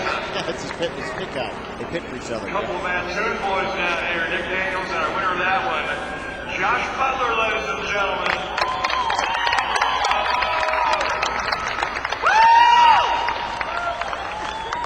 Great run, buddy. And the Mansoon guys are in the house. You and Nick, you're in the mile. Yeah, this is awesome. Nick and I are actually neighbors. We live about 50 yards apart. We ride a lot. This is awesome to be out here. Thank you much for coming back on Monday. Josh Butler, ladies and gentlemen, he's a happy camper. Josh Butler right there, and his buddy, his neighbor right there. Nick Daniels coming out to help him out. So both of those guys are in the main event. Nick Daniels makes out of that fourth heat race. Josh Butler takes the win in semifinal number 3, and also Chris Carr made the final transfer to that main event. Touch break for Will McCoy. And he's riding a very, very limited schedule, so I don't know when the next time we'll see him. We're going to take just a short break here, a short intermission. Very good tonight. We're going to want to distract a little bit. We'll be back with our main man here in a few minutes. Going to step aside and ask Jerry Beard to rock and roll this house just a little bit. Jerry, you want to put a little music for us, buddy? Right there outside of Chicago at the right outside of the beautiful NASCAR. All right, everybody, home to yourself. Josh Butler's going to go back to the pits, do a little bit of get himself ready, gas the bike up, do some changes, whatever he needs to do, and come back out for this. Yeah, but coming up next, we've got the B main event there. We're working on the track just a little bit, so a little track preparation. And we've got the B main and then the AMA Ford main event, 25 laps of the 18 of the fastest TT riders in the world. Yeah, I think they're probably going to put a little bit more water down now if they get a chance and try to spruce this thing up, get some dirt cheap back in the bits, but multiple line racing. Because again, right now, it's starting to shine up a little bit. It's getting a little bit of black rubber down, whenever that happens. Saw a little bit of dust out there. So the track crew is on the track. You guys at home, we'll be right back, and thanks for logging in to liveisports.com. Get to know the hot-blooded, liquid-cooled branch of the Harley family tree. Our Revolution engine is retuned just enough to be street legal. Hot Rod Muscle is now a whole line of performance machines, from the Roadster-inspired Street Rod to the bare-knuckled Night Rod. Scorching asphalt has never been this much fun.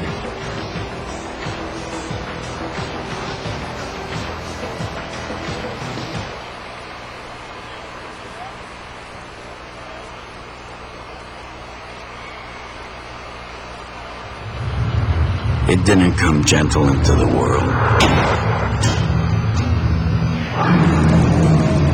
Blacked out. Born with 2 fists in the wind. The new 6-speed Dynastreet Bob motorcycle. Let there be dark.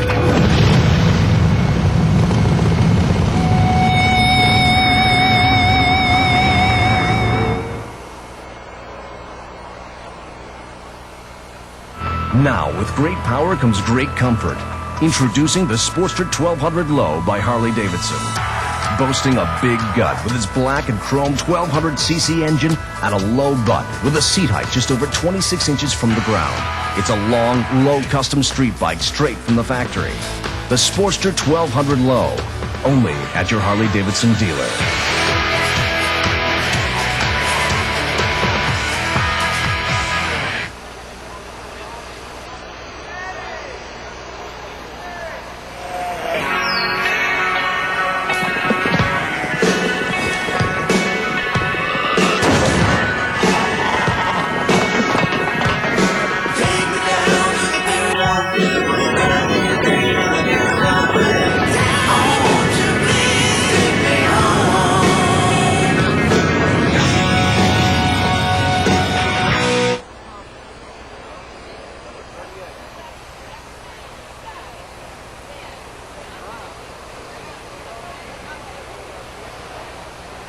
Harley-Davidson Sportster motorcycles, now with electronic fuel injection and more torque than ever.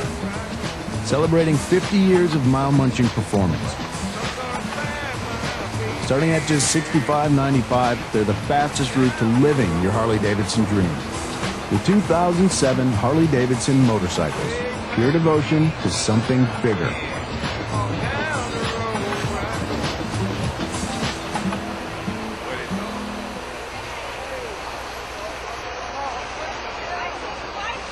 The Harley-Davidson VRSC motorcycles. Step away for just a second. He's checking out the track right now. You see the water truck going around.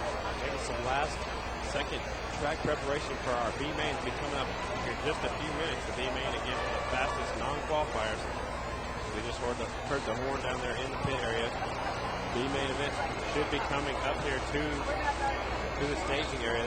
12 riders. The B main event, number 51, Steve Murray, will be on the pole. Number 21G, Joe Lacer out of Kansas. 19B, Ron Hall. 51P, Wade Cameron. 57K, Nick Smith. 34, Jeremy DeWilder. That's the first row of the B main event. 68K, Daniel Mishler, out of Beaverton, Wisconsin. 14B, Brian Hazel. 26B, John Goodwin. 20M, Logan Sher. 55B, Gary Conklin. And 59P, Ian Steers. That's your line just heard the horn down there, Steve. Getting ready to roll with this B-main event. Yeah, these guys will be pretty stoked because I think it's called that time.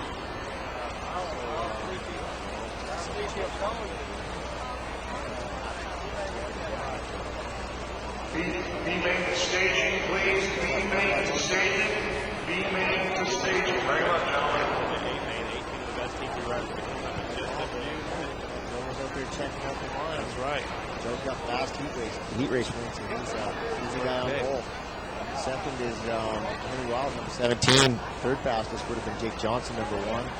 And the fourth fastest heat, number 43, Sam Albert. Was it a surprise to you? Really? Really, they all look good. You know, it was so hard to tell who looked fast, and they all looked equally as fast. Right on. So I mean, that's great because that just leads that we're going to have a great final here. Everybody looked that fast. One of those deals yesterday at the mile was I remember watching Kenny Kobass race. He looked a little bit faster than everybody. So I was thinking he might be able to run away. He did. And in the heat races, he was the first one down there into the 35-second range. Everybody else was in the 36s. And then in the main event, they started picking up a little bit more. So, like you said, Coolbest heat race was definitely fast. And joining us up here in the booth right now, ladies and gentlemen, Doug Stewart, the founder of Live Eye Sports. Doug, thanks for coming up here. Hey, how's everybody doing today? We're doing great. I hope everybody at home's having a great time in Live Eye Sports, and thanks for providing it free for us for this weekend. And Harley-Davidson Screaming Eagle for helping us up too. So, there's Doug Stewart right here, the founder and the guy who started this Live Eye Sports. First, thanks for starting this for these fans that are at home. Well, I appreciate it as well. Harley-Davidson got on board with us this year, and it's really going to be a good deal for us. They're providing financial backing, ads, press releases, and other things that a small company like us can't do on our own. And we just greatly appreciate them. Harley's been around Fox forever. I've rooted for Harley Canada. They're a great company to be with. They really are. And we certainly appreciate it. I also want to say hello to our friends out at Las Vegas Harley-Davidson. Hey guys, I hope you're watching out there today. And I know these guys have thanked the military guys overseas already today, but this is Memorial Weekend, and I just want to hear everybody one more time. So we're over here enjoying ourselves. Right, but hopefully they're over there overseas watching us on live on the internet. It's got to be really cool. That's right. That's exactly right. Also, not everybody in Canada, everybody tune in, check this out. It's going to happen all summer. Live Eye Sports, don't miss it. You didn't even talk like Canadian. You lose the accent. It's like everybody up there say A. But and also, the races from here on out, $1.99 for a race. That's a lot cheaper than it was last year. So tell all your friends, everybody at home, tell all your friends to log on, liveeyesports.com. Yeah, better yet, drop an email. Do a big marketing email at liveeyesports.com. Don't miss it. That's exactly right. We appreciate that. We learned a lot of things last year. $1.99, there's a method to that. There's a method to the madness. People don't think twice about downloading a song onto an iPod for 99 cents. For sure. We just really want to get this out there as much as possible. And then we also mentioned about the Live Eye Sports first annual half-mile Grand National out there at Las Vegas Motor Speedway. We're getting a lot of wonderful support. The senior system out there, Las Vegas Convention Touring Board, Las Vegas Harley-Davidson. This race is in October is coming together really well. We're excited about it. That's going to be a fun one. So who was the odds-on favorite to win today? Today, Henry Wiles and Cool. Joe Cup kind of surprised everybody. He's a best qualifier for this main event. He's a buddy of mine, and that's always fun to see as well. All right. Can't go up. You know what? Last year we had this thing. So last lap. 24 and a half laps. We got almost jumped on it. Got lost the big guy,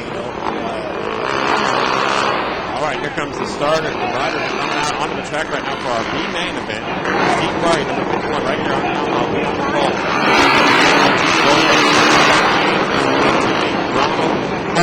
Empty point to Wade Kim, our rock 7 Nick Smith.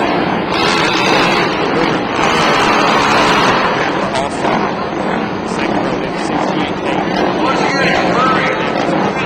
Laser, Hall, Cameron, Smith, your order. Bravo, Fisher, Neal, Goodwin, Sherman, Cochran, and Steer.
6 spot to our early leader, 21G, Joe Illinois says, that was a great BJ event. Talk to me later on. Okay, B-Man in the books, ladies and gentlemen. A little bit of track maintenance, and I think what they're going to be doing, they might be sitting back on the scene. Here comes one out, finished third. And so said Johnny Goodman back out here as well as we need next number 51 to come up here to see JB. That's one of the riders out there back there. Finish for the B-Man. Casey Mill, we need as well as Steve Murray. We need you up here. These guys are already going back to church to celebrate. We need you up here. Down to you, JB. Right. That's third place right now. Let's go trackside with JB Norris. All right, ladies and gentlemen, third place. Give it up for Nick Smith. Great run, buddy. What's it mean to be in the B-Main here at the TT? Oh, it's better than not qualifying from the semi. Good experience for you? Talk about your team. Team, he says. All people make a positive to be here. Well, get a lot of help from Michelers and my dad. Congratulations, buddy. Nick Smith, third place guy. We'll see if we can get the other two guys up at the top of this here.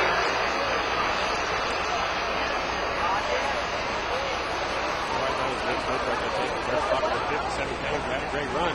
Actually had a slight ball order. He would have been up there a little bit more towards the front. But we're pretty much our winner right now. So First Yamaha's tired. He's giving it a rest. He's going to run on a mini bike, JB. The kid from Caseyville, can you come up and see JB, please? And here's the winner, ladies and gentlemen. Big round of applause, Steve Murray. Good job, Steve. Thanks. Had a lot of fun out there. We kind of joked around with the kids, and we call this the mushroom stuff, but I got to thank my sponsors, Oasis Homes, Sun Motorsports, Ron Camp, put together a good package today, and I don't know, it wasn't good enough for the night program, but if you're not going to make that, I guess you might as well be the best of everybody else. Absolutely. And boy, John Goodman pulled up there and gave you a run last couple laps. Yeah, just got up front. Didn't want to look back, but figured someone was catching me, so just glad I held it on and win the win, I guess. Absolutely. Congratulations, buddy. Thanks. There he is, Steve Murray, ladies and gentlemen. And come on, Illinois fans, give it up for John Goodwin. Casey, Illinois. John, you had a great race. You really charged in front. Oh, man, I tried to get tired towards the end, but Murray, he's an exceptional racer, and I tried to give him everything I had. But he just a little bit faster today. How about an Illinois boy in front of the big grandstand here in Springfield? Oh, it feels great. Illinois crowd's always the best every single year. I'm just happy to be here. Talk about the guys making it possible to be here. Oh, definitely. Colin, Yamaha, Joe Yak. He's actually a member of the IMDA. He's here today, and they all on a great track. And Metal Masters, Alex Shook, and of course my mom and dad. Couldn't be here without them. Absolutely. Hey, next year we want to see you in the big program, buddy. Oh, I'm definitely going to be there. Right. Congratulations, man. Nice young man, John Goodman, ladies and gentlemen.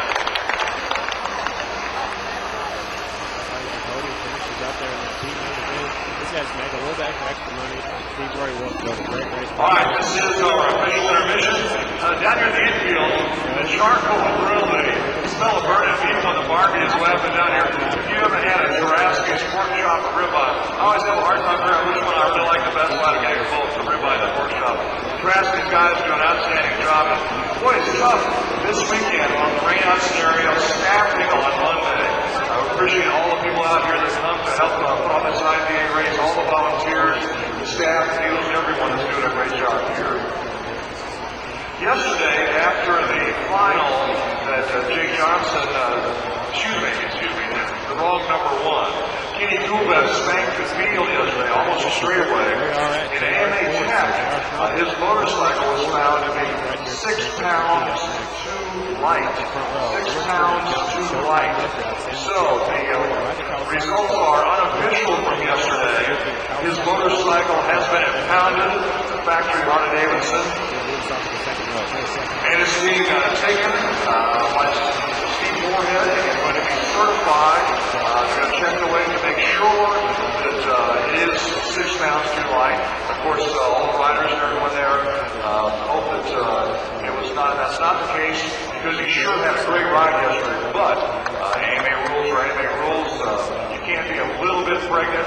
If he is underweight, potentially he could be disqualified from the Springfield Mile, and the win goes to Chris Carr. So we will wait to see what the results are on the AMA certification. But jubilation to all know.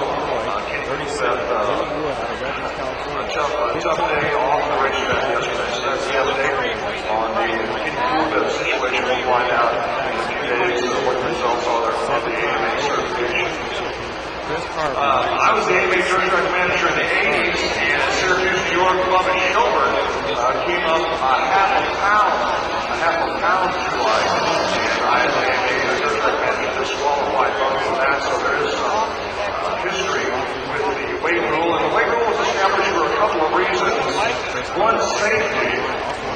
Don't want the machines being made too light and with flimsy material or lightning a component that needs to be strong.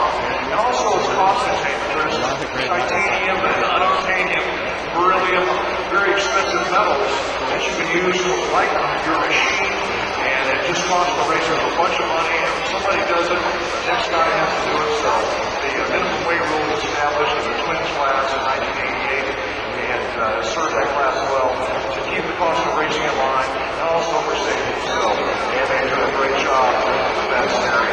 Once again, this is our official intermission. We have big dance to go. It's Donnie likes to call it. We'll be back in a few minutes. We're going to rock and roll here. 25 laps for the day in the history book here at the Springfield TT.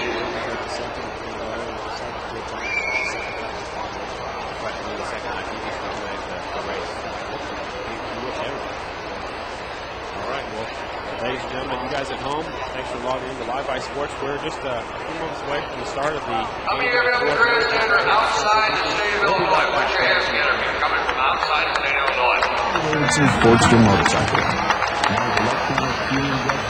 That means you guys are the super fans. The Illinois fans and the Midwest fans are fans. But everybody that's got another state to travel before they get home, we thank you again and again and again for sticking around and taking care of a long weekend and sharing it with us. We want everybody to have a safe ride home. We'll be at Bullscap, Tennessee next Saturday night. So if you folks go over that way, I have never been there before. They called me to do this thing. It's about 20 minutes from Knoxville, Tennessee. So that'll give you a bearing on where it's at. We'll be doing a half mile there. Hi, Bobby. How you doing? Bobby Dice up there, former pro racer here, waving a water bottle at somebody. But anyway, then we'll be coming back to the Peoria TT, the Hot Shoe Spring Days, will be the following weekend. That's the 10th, ladies and gentlemen. Folks around this area, and everybody will be in the house. This morning is an R&D session for a lot of the guys. Everybody said, well, you go to the fall Nashville, not the spring one. Go to both of them. They're wonderful. The spring Hot Shoe will be in Thunder Valley, so we go to Tennessee next weekend. Weekend after that, we're in Thunder Valley, ladies and gentlemen. We look forward to seeing you guys there, okay? Looking forward to traveling against Kevin McCann. We're kind of looking at everything. Give you folks a chance to get up there. JB and I are going to be heading for that Budweiser tent as soon as this thing's over, so we'll see you at the top of the stairs. We'll be right back. And Donnie, also, there's a race for the following weekend in Davenport, Iowa. It was originally scheduled as a national. Some problems with the event that will not be a national, but Matt George does a great vintage race during the Davenport vintage weekend in the fall. And stepping up, he's going to run an outlaw race, a big money outlaw race. We expect a lot of the competitors to be here from the AMA Grand National Series, and that is 16th Saturday night, 16th, 17th, Saturday night that weekend. In June, I believe it's the 16th, but we will be there at Davenport, Iowa. A really neat racetrack, sort of a D-shaped racetrack. Let's sort of D-shaped, like a little bit like Charlotte, not quite that drastic, but Charlotte NASCAR track. So come on, enjoy a great race in Davenport, Iowa. I understand there's a big motorcycle festival there that weekend. So come and see us at Davenport, Iowa. That is June 16th, Matt George Outlaw Race. Hey, well, it's kind of quiet, too. We got a 7-year-old that says, man, I want to celebrate my birthday right here at the TT in Springfield. Bryson Brennan, happy birthday, Bryson Brennan, 7 years old. The horn has sounded. It's time to bring him to the staging area. Grand National is 18 of the best riders you'll find from coast to coast or anywhere in the world, ladies and gentlemen, are part of the program. Now, while it's quiet, we want to remind you folks, stuck around all weekend, don't run off. All the stars are really kind of showing. We're going to be down inside here. You didn't get to go visit Saturday night. You can come down and get your autograph. They have these things called tear-offs. They're really neat. You can put them in a frame if you want. But they're action photos, actually color photos of the riders in one of their prime positions. They all have those sign-up for you gift to you. They will pay for class band. So we've been here all weekend. Once another hour, you can spend it with the stars. The Rolling Thunder Show. Ford Quality Check Certified Flat Track Series, ladies and gentlemen. And they'll be down here for you guys. They didn't get to see us Saturday night. A lot of them said, man, I missed there's folks that they run across every time. They said there's folks from Collinsville or the folks from Chicago come in every time here. A lot of the racers were looking forward to seeing their fans Saturday night. Mother Nature was the biggest fan of the whole deal. So anyway, you're welcome to come down. Remember, when the event's over, these are their working tools, ladies and gentlemen. Some of the bikes are hot, so if you got little people here, let's make sure they don't get around and get hurt or anything like that. But you're welcome to come down and enjoy yourselves with everybody down here. We'll have a cold room with you. We'll sit do some bench racing. How's that?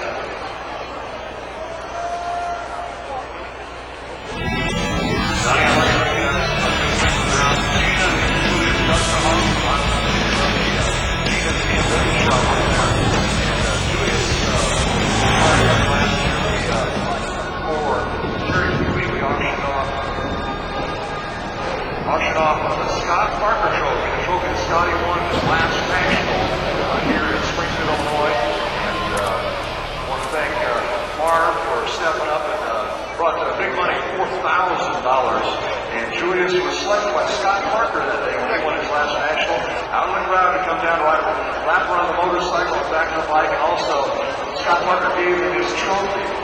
Julius, the dirt track fan, forever decided to give it back last year with the most prized session.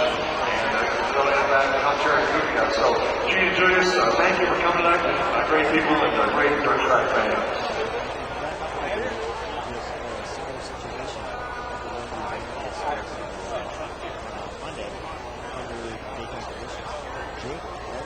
Now they are coming to the staging area. I see down there number 3, down there number 1 bike hitter, number 33. Remember now, he won 3 TTs in a row when he was sitting seat for May to May on their real fast Yamaha. He went to American Suzuki. Travis Smith down there, the big guy holding. He's Mr. Congeniality in the pit area. He doesn't care who you are. He'll get your motor running for you. He'll help you with whatever you got. Travis, one of the nicest guys you'll find on the circuit. Well, we'll see what JR's got for him. Now that he's going to American Suzuki. Somebody on the main dimension Yamaha. That's national number 43. And it's Sammy Howard on the Graham Washington. Now, we talked about the Washington Warriors. You got Joe Cotton, Graham Washington from Michael Washington. Graham Washington. You got Howard. Sammy Howard, Jethro Howard, gets his mail in Graham Washington in the off-season. He's in the Sonati Racing stable out of San Jose, California, all during the racing season. Dave Sonati and his team put together an outstanding field here. So keep it at the Howard brothers here. We've got a lot of Washington, Danny Stanley, Cecil Woolley, Washington, also into this event. So the guys from the northwest part of the country, the Washington Warriors, we call them, doing their duty here today. Definitely here to get a paycheck. Once again, the guy on the pole here, the fast man of the day, smoking Joe Cobb. So it's going to be very, very interesting. Everybody out here, they call it Tall Paul. Ladies on the Frederickstown Yamaha here, Paul Mitch. Got in, he's on the 3rd row. As well as next number 21, the Jammer Jammin' Jared Beeson. This one being a very, very interesting main event. JB, you ready to rock and roll, buddy? Just about ready to rock and roll. I want to remind everyone, big weekend in Danville, Illinois next weekend. It's the State Hog Rally. State Hog Rally kicks off Thursday night with a reception at Guttery Charlie Davidson. And Kevin Middle State Hog Rally Big Fun over in Danville next weekend. Guttery Charlie Davidson, of course, the home of the Illinois State Hog Rally next weekend.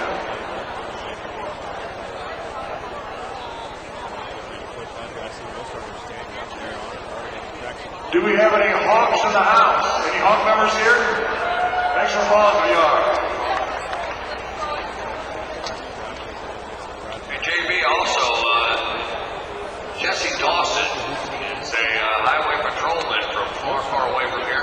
He brought the rest of the group from Dallas, Texas. They're highway patrolmen. And Jesse getting ready to retire next February, but he rides a motorcycle Monday through Friday down on the highways down around Dallas, Texas. Gets on their motorcycle. All the guys came up from down in the Dallas area down there from Irving, Texas, to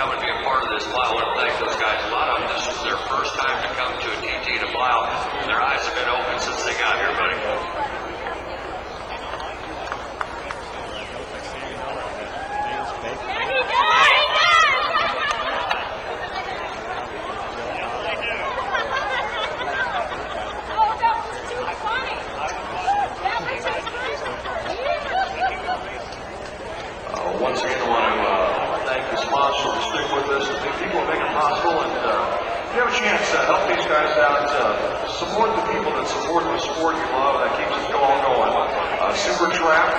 They provide really quality exhaust. A lot of the racers use their exhaust. Bill Warner is a consultant for them now and has produced some racing exhausts for both these classes here at Springfield. Budweiser, the official beer of Springfield. Memphis Shades, of course, it was a supporter of Sammy Howard, but also do a lot for us here in Springfield. No matter if you ride a big H Cruiser or a stylish Street Custom, Memphis Shades has the perfect windshield for your bike and riding style. Can-Am filter chargers. Dennis Mahan, famous third track tuner now, ramrod the thing over Can-Am filter chargers. Boost performance, service intervals, and filtration. Coleman's Campers, a new sponsor here at Springfield. WQLZ radio station. Auto Detective Services. Boyd Bergen, we thank you for the sunshine on us. We appreciate you today. The Belleville Zero team, of course.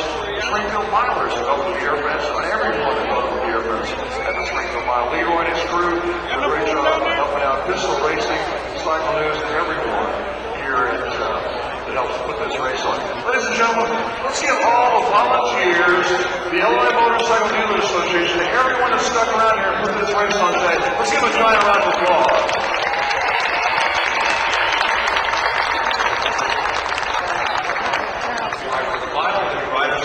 Choose their spots based on how they qualify.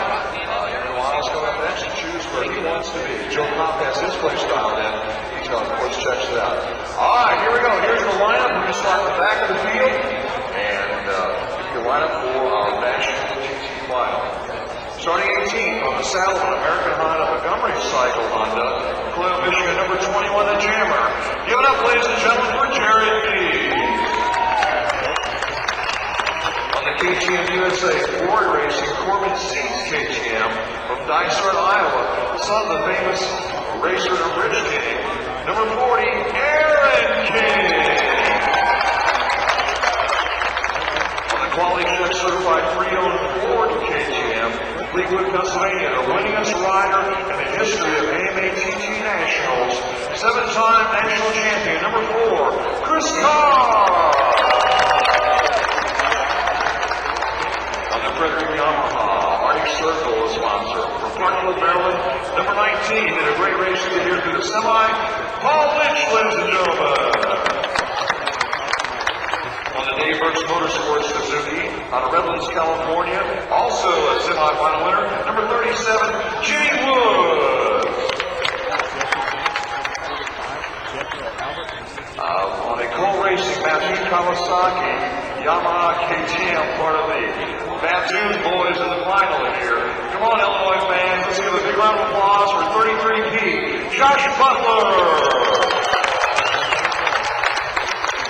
And on the Kirby Miles, BBRP Rye Honda from Cedro, Woolley, Washington. A favorite here in Illinois, have around Peoria for a number of years. Number 10, Dan Stanley. And on the Ben Courts Honda, Spectro Honda from Morris, Connecticut. Number 31, the King of Cool, Kenny Coolman.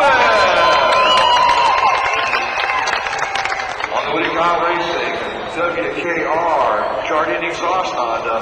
One of those Mattoon boys that go fast. Come on, Illinois. Number 91, Nick Daniel. And on the Jaeger Cycles, Dave Burks Motorsports Suzuki from Gilroy, California, the series points leader, the youngster that won one of the Daytona races, number 54, Mike Rush. And part of a brother combination in the final day on the Snotty Racing Honda Peninsula Honda from Graham, Washington, number 69 is Jethro Halbert. On the Arrive Ocean Pro Vortex Mac Daddy Racing entry, the Honda Mount out of Hartford, Wisconsin, number 45, Jesse Janisch. And now we move to the front row. On the National Cycle, Kosar Harley-Davidson, riding the green Kawasaki, now from San Mateo, California. Spent a lot of time in Decatur, Illinois, sort of a favorite son of the Illinois fans. Number 20, Johnny Showtime Murphy. On the American Suzuki Parts Unlimited Suzuki, a new member of that Suzuki team from West Midland, Wisconsin, the guy who's won 3 TTs in a row here. He proved what he'll do to win last year when he flew over the top of Joe Kopp. number 33, J.R. Schnabel.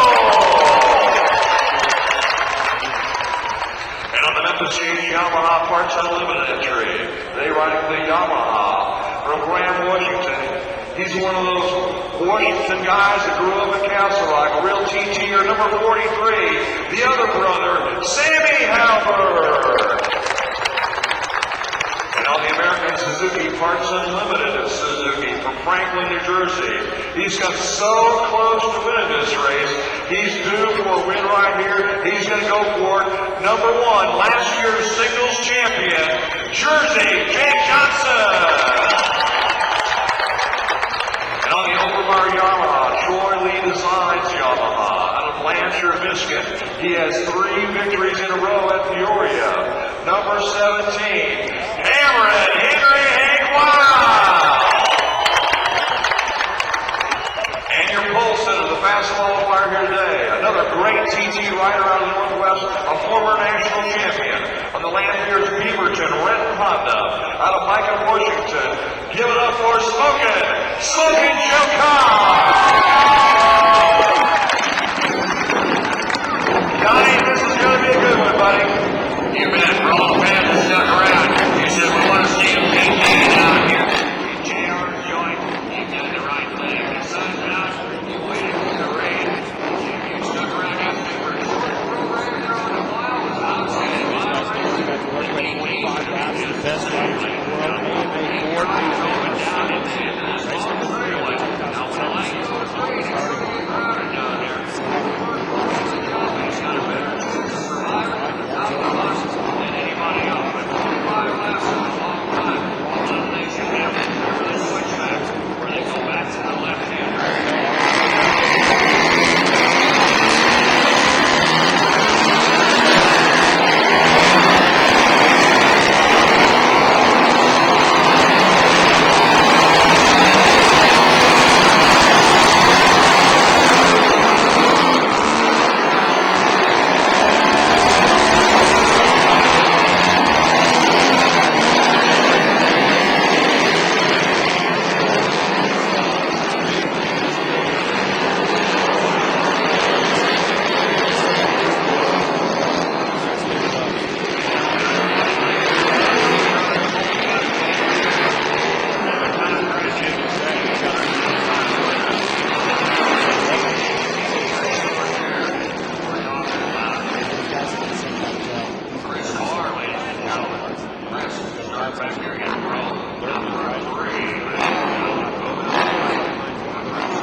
Johnny turns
take the lead again in the singles because Mike Rush had the lead. Jake Johnson had something about he wasn't showing us earlier because he didn't, he won the heat race number 3, but he didn't do it in a dominating fashion like he just did that one right there. High five. He's going to get somebody right on back with him. So that's Jody. That's the girl. That's Jody. So Jake Johnson taking the win right here. Salute the crowd, pumping his fist a little bit, and take a victory lap. And I think we're going to replay the last lap. Congratulations to him. This is great.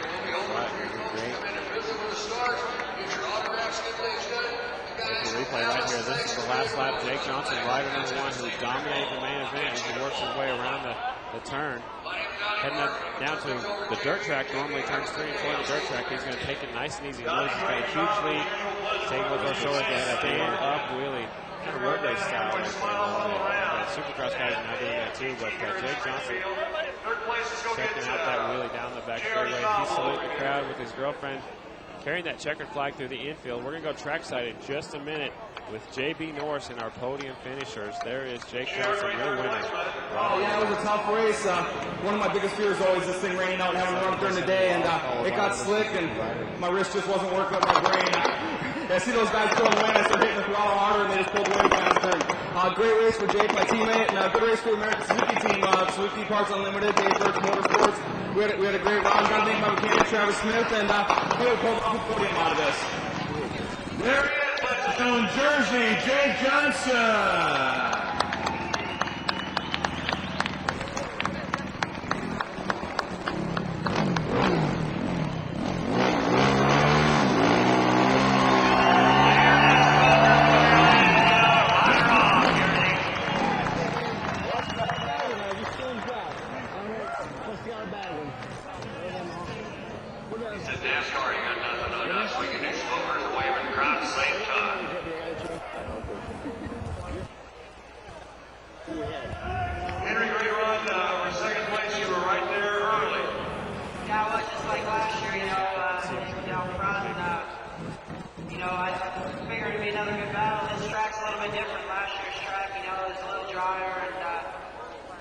I knew it was going to take no mistakes on our part to win this thing today, and Jake, he just flat out rode a better race, and this bike was working real well, and he just outrode everybody today by a long way, so hats off to him. But I got to thank my team, we're just getting this Yamaha together, so we're just scratching the surface, and the Overmeyer Yamaha webcam, DPC, JE piston, CD4, Jet Care suspension, RHC putting the power to it along with CHM pipes, arcade plates, got also the West Coast Hot Shoes, our Mary Rock, Gene, Cummings, and everybody else helping out, Troll Ridge and Sons Builders. It's taken a lot of people to put this program together, but we're starting to get it down. I'm just glad we can get on the podium and get a little money, get to the next one, Henry Wiles, second place, ladies and gentlemen.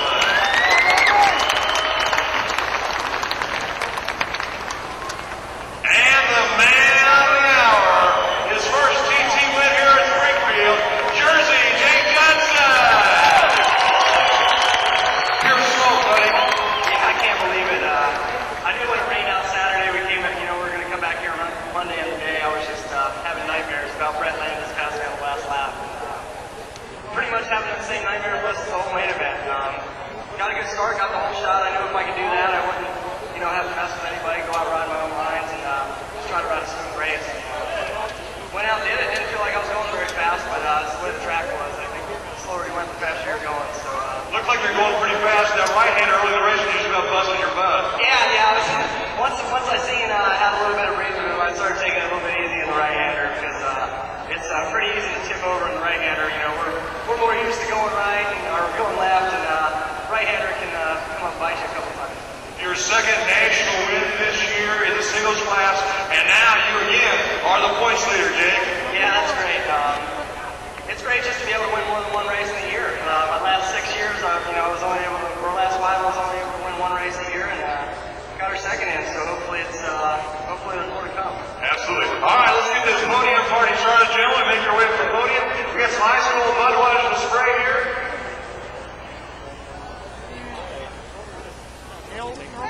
Wiles in second second, J.R. Schnabel third, Joe Kopp fourth, Johnny Murphy fifth. So that was your top 5 rankings for Springfield TT. Let's get third place, J.R. Schnabel, ladies and gentlemen. J.R. Welch, that train TT wins have come to a close here.